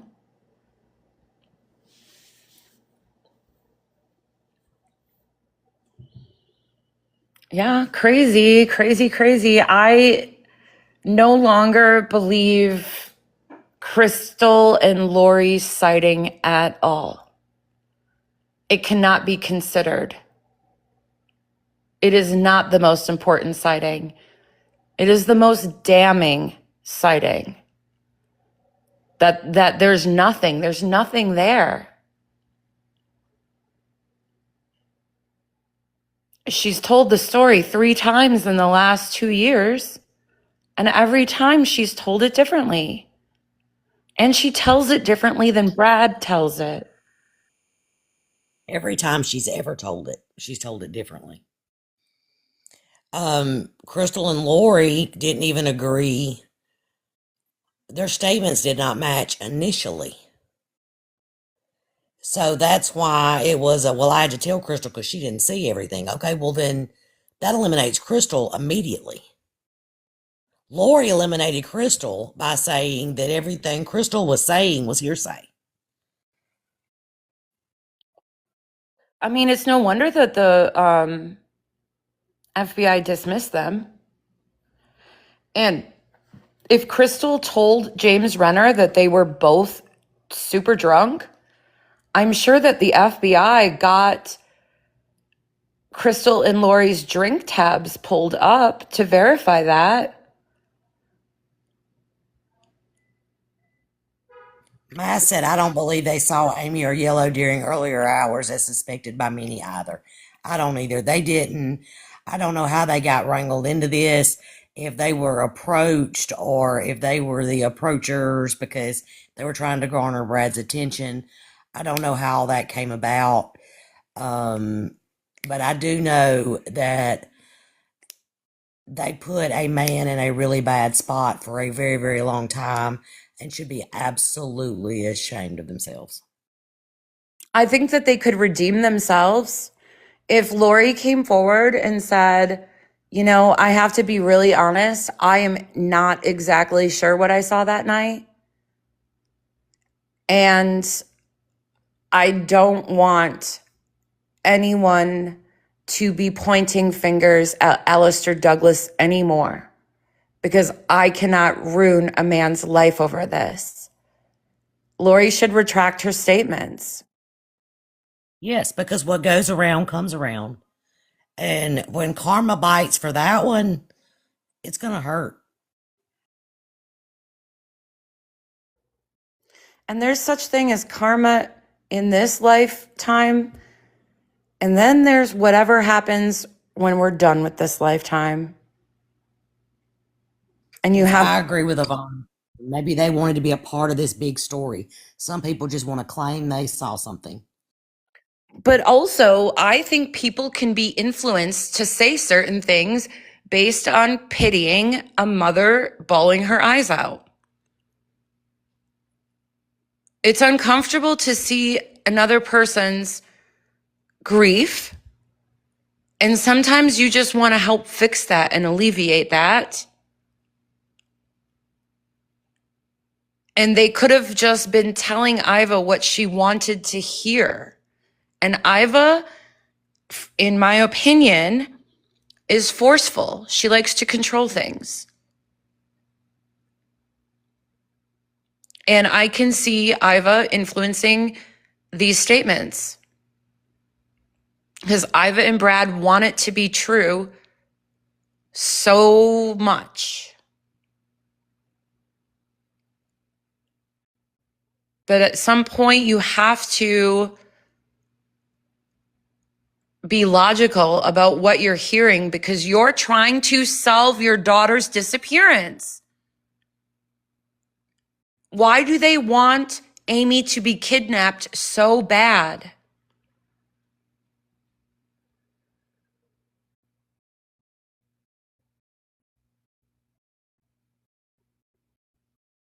Mass, I agree with you. Mass says she cried saying this has been haunting her. I think she's been haunted by her lie that she can't take back. Oh, I just accidentally invited somebody up. I didn't mean to do that. I opened the screen and I hit a button. I mean, if they want to come up, I invited them, but hey, Puka, how's it going? Okay. That was an accident. I don't know if you wanted to be here. Hey, I'm good. I'm gonna jump back down though. Okay. I'm enjoying the live though. Oh, thank you. That was an accident. Yeah, and you pointed out that all these witnesses seem to have contacted Iva first. So Iva had the opportunity to influence their statements. Yeah, we saw that with Judy. I don't know if he's still here. We were talking earlier. He was talking about Judy earlier. She said she'd always thought that she was in this certain shop. And then when Iva went through the story with her, she realized that couldn't have been where she was because the shop that she was in didn't have a back door. What? Yeah. Yep. Well, I'm convinced that Laurie doesn't have any credibility, and it's not personal, Laurie.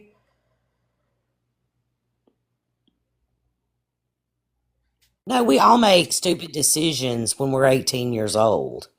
Yeah. I mean, God knows I did. I did some dumb stuff.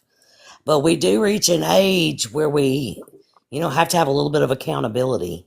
And if we want to live in peace at night, and be able to sleep and not have it hanging over us, then, we kind of have to attempt to make some redemption for it. Right. Right. You could be hurting an innocent person. You are hurting an innocent person. You're pointing a finger at a man where you said, Amie didn't think he was creepy. I didn't see Amie in distress. There was no signs of trouble.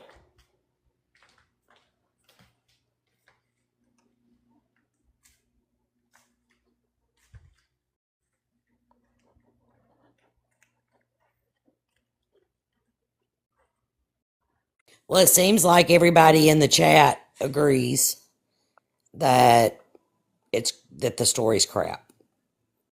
Yeah, and I don't want any of these witnesses, because we're going to talk about other witnesses. I don't want any of these witnesses to take this personally, because this is not against you as a person. It is just that this is extremely serious. We cannot be unserious about this, and we have to accept reality that eyewitnesses, historically and statistically, are more often wrong than they are right. There is not one eyewitness that the Bradleys have discounted yet, even knowing that fact. They just like witnesses that align with their own theory, and they use those people, and they become best friends with those people. You can't be an independent, unbiased person when you love Iva and you have a personal relationship with her. You have to be unbiased.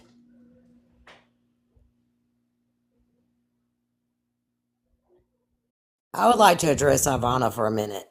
She says it's crazy his daughter also believed he had something to do with her disappearance. Okay, his daughter was not even born when Amie disappeared. And the information that she has from her mother, which was his ex-wife. I do not know anyone personally whose ex would be a reliable source of information for them. If I thought I could pin the disappearance of Amie Bradley on my ex, I would do it in a heartbeat. I mean, if I don't know where he was March 24th, 1998. Your ex is not a reliable source of information. And if Brad thinks that Yellow's ex and Yellow's daughter is a reliable witness, then I want to speak with Brad's ex-wife as well. Oh, absolutely. That would be fair. Based on the Bradley logic, it would be fair. If we got, Brad's ex-wife's opinion. So don't open that can of worms by getting everybody's exes involved that we're not there. Because we can play that game. Cookie says, are the shoes on the balcony the same ones she had on in the dancing video? A lot of us have looked really closely to that video to try to determine that. And I don't know if anybody has been able to honestly say that anyone knows. I don't think we know.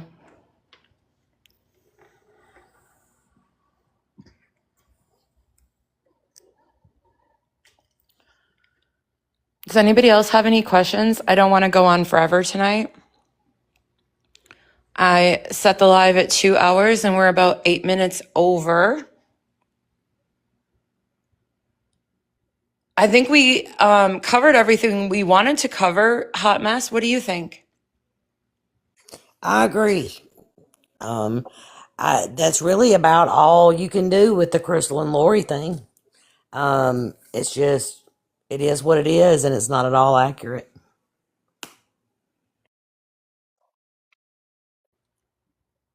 Does anyone in the chat have any questions or want us to discuss anything that we didn't touch on? Or Well, there's how about some new people here. new people? Does anybody want to challenge us? How about that? I like being challenged. Does anybody want to challenge any of our thoughts or statements tonight?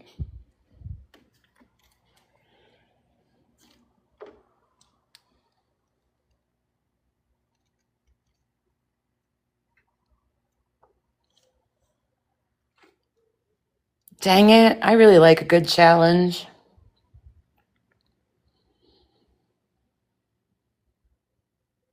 Oh, that's a good comment. Ivana says, I wish Brad Bradley would come on and challenge y'all. I am here for it, baby. Bring it. We could do like a presidential debate type thing. We need a moderator. Oh, yeah. I don't even know who would be an independent, unbiased moderator. We'd have to find, no, I mean, they would have, yeah.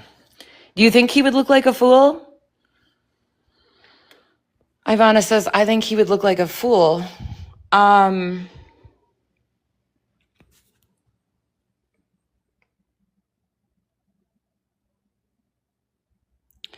think that we know this case better than most people, if I'm honest.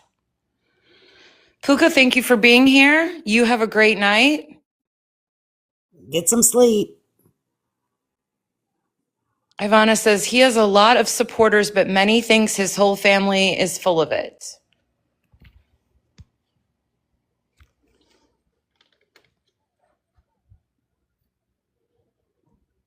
I mean, I've seen comments on the videos I make. There's not a lot of people defending there's not a lot of people defending the Bradleys or challenging the premise of my videos. Thanks, Hawaiian Bliss, for being here.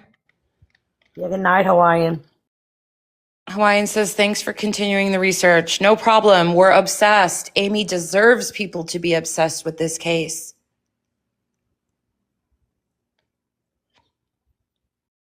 Ivana says, it's 50-50. Lots of supporters, but also people against him. It's not hard to see how he presents himself.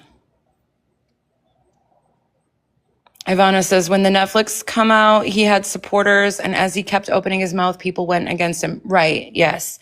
I did notice that. I've said this entire time for almost a year. I don't think Brad should have spoken out as much as he did. They should have just let that Netflix come out and not spoken publicly. Everybody has the right to remain silent. And silence would have looked best on his family. And I think I'm going to end it there. I got one more thing. Okay. You know, a lot of people have only seen the Netflix. You know, they haven't done any research. They haven't watched the videos or seen the old documentaries or any of that. It's important to note that in the Netflix documentary, you didn't get to hear Alistair's side at all. Great point. Great point. He was not asked to defend himself or for his side. Yeah, you know, we know there's two sides to everything, but with that documentary, he didn't have a choice in that, I don't think. I don't know that, but I know you didn't get to hear his side. And so I don't think it is at all fair to take just that one side without the information from the other side and make a judgment, especially when it comes with accusing someone of a crime of that magnitude. And ruining his reputation purposely. And even without his testimony, too many, they came across, everybody's, you know, I'm not going to say everybody, let me watch my mouth. People picked up on the fact that they did not accept Amie for who Amie was, even without Alistair telling his side. Cookie says, curious what he would say about his pictures. What pictures? Are we talking about the ones that his ex-wife and daughter are accusing him of having? That's not evidence. That's hearsay. That would never come in a court of law. That is evidence of nothing.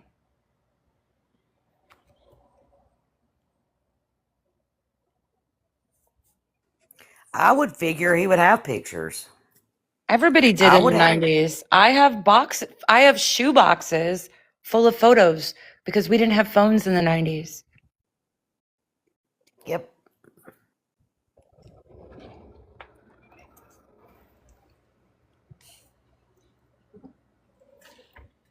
So, you know, the way that is described, it makes it sound like he's walking around with this suitcase full of pictures of white women to display to, I guess, whoever he's selling them to. That's what they're trying to portray.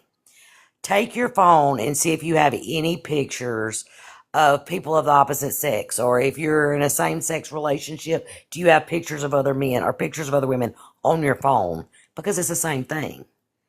We just didn't have that capability then.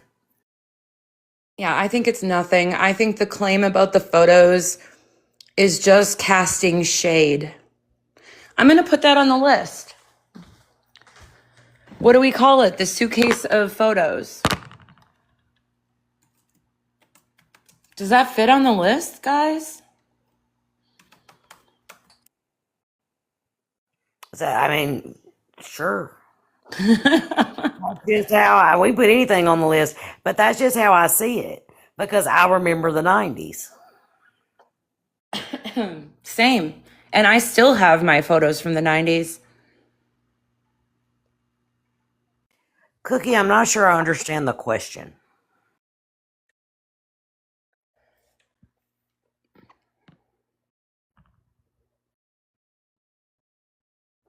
Oh.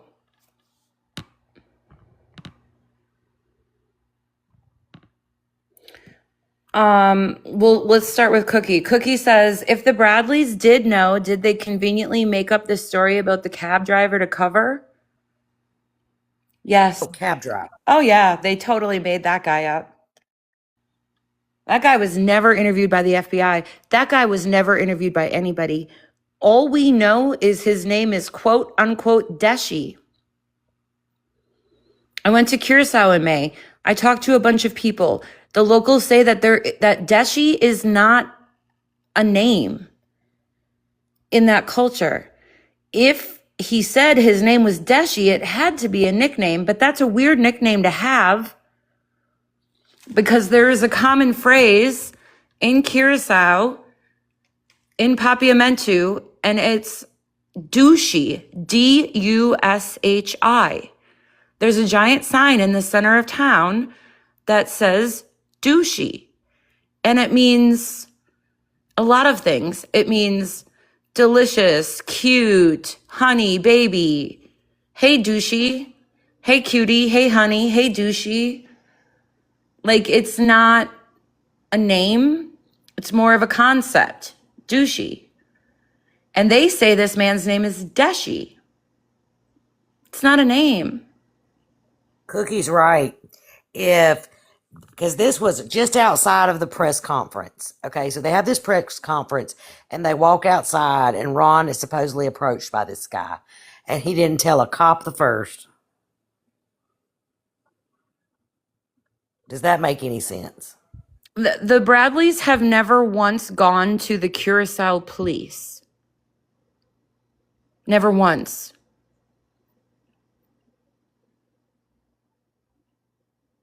And now, conveniently, now Deshi's dead. And the interesting story about Deshi's death is they don't know if it's cancer or poisoning. How do you not know? Because he likely because he never existed. Because the Bradleys they haven't given his name. There's no information about him except for this abstract story of she did not fall off the ship. She did not jump off that ship. She's on this island. Seriously? Brad? Ron?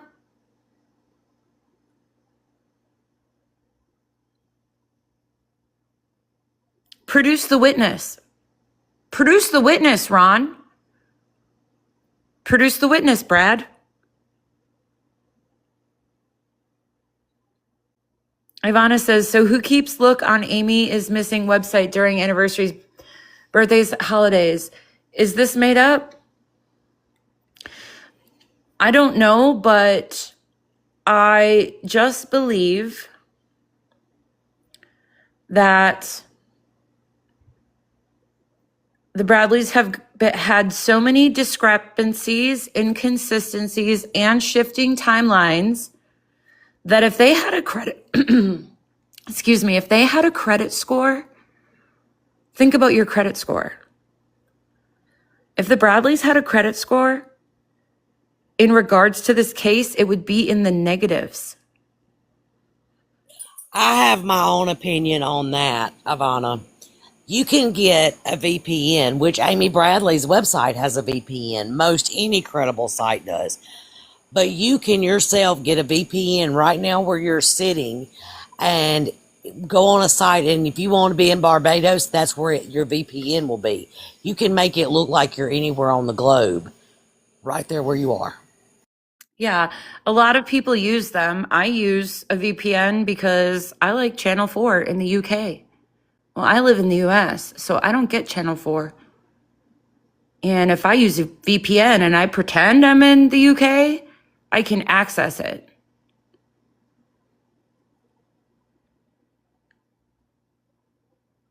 And the other thing about the IP addresses visiting on birthdays is they've had those for years and years and years. They've never followed through with tracking any of them down.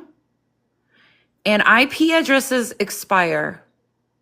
Think about how many computers, laptops, telephones you've had in the last 20 years. Every one of those devices would have a different VPN. So when you're I said VPN. Every one of those devices would have a different IP address. And so if you're going to track them down, you have to be urgent about it. And there is no urgency. Their private investigator, Jim Carrey, went on a national news program and said the IP addresses of interest were from like the mid 2000s, 2010s. What? Those are dead IP addresses now. Yes. But Ivana, they say that's what we're saying. Said they keep saying it's from the area where she may be missing. They said it was in Barbados. But I can be in Barbados right now. I can get a VPN for Barbados and go on the Amie Bradley is Missing website, and that is where it will show them I am. Or get this. Cruise ships often go to Barbados. I've been to Barbados on a cruise ship, and people who cruise might be interested in the Amie Bradley case. I don't know, when you go back to your stateroom at night, you might, I don't know, watch a documentary or scroll the internet and see, oh, the Amie Bradley stuff. Let me click the website. It doesn't mean anything. Do we think this will ever be resolved? Sometimes yes and sometimes no. I will say that I feel now that we're closer than we have ever been. Short of a confession, and if she jumped, then you're not going to have that. I don't really know that we will ever. Why is the Bradleys continuing to cover this up? That would be my question. I am convinced it's a cover up because of the shifting stories and the logical gymnastics that the Bradleys put themselves through in trying to justify every piece of quote unquote evidence and witness statement that they have.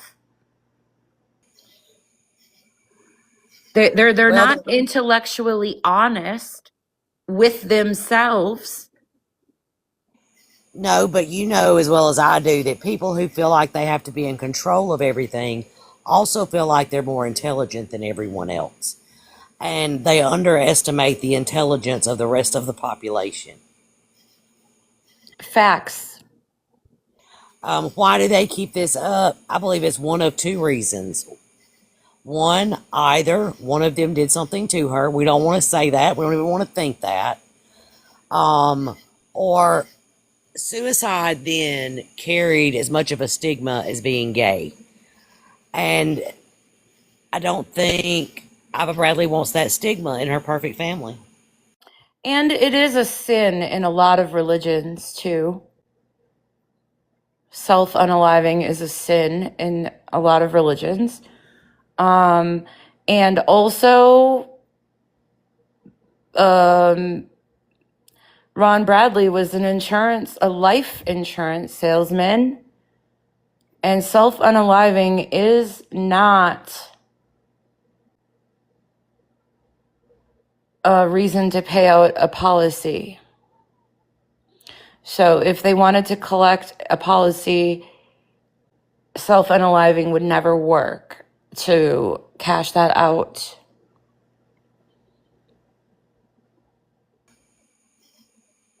Ivana, I don't know what happened to Amie Bradley. But I do not feel that I do not believe in any way that she was trafficked. She would have stood out like a sore thumb. It's just not.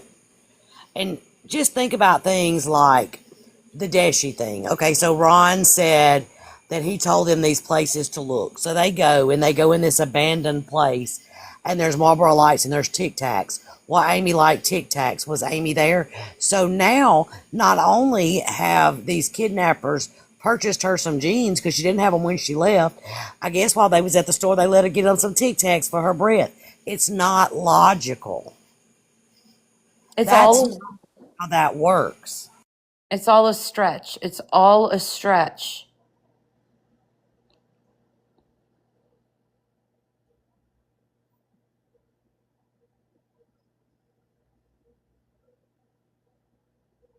Yeah. Ivana, are you talking about the jazz pick? Yeah. Ivana is talking about the jazz photo. Well, the photo they posted of Jazz with the photo of Amie, it does look a lot like her. I agree. The FBI says we cannot verify that photo has not been altered. So it likely could be an altered photo. However, if you look at the other photos on that site, they don't look nearly as much like her. There's no tattoos. And no, she's not placed strategically so that her tattoos would not show. There is a full frontal. There is nothing around her navel. She had a gecko lizard around that. It is not there. So no, that's not that particular picture that they showed, but that's not there. And also, I don't know if Crime Talk's still here. She pointed out that there was a mole on Jazz's belly in that picture, and we have gone back and we have looked at pictures of Amie as a child where she didn't have a shirt on, she's running and playing, and she had no mole on her abdomen. I will tell you that she wasn't a child, she was a teenager. She was developed. We'll just say that. She was wearing a sports bra and shorts. So she was developed. So she wasn't a child, but there's a picture, we can see her midsection, and she didn't have a mole like Jazz has a mole. And that picture does look 80s and 90s. My profile picture, which you can see on the screen, is who I believe Jazz is. An adult star from the 80s and early 90s. Look at the phone. Her name is Randy Lee. I used a reverse image search with facial recognition technology, and I reverse searched the Jazz photos, and I came up with a whole bunch of photos that I can't show you guys. They're not appropriate, but one of them is the photo that I use as a profile picture.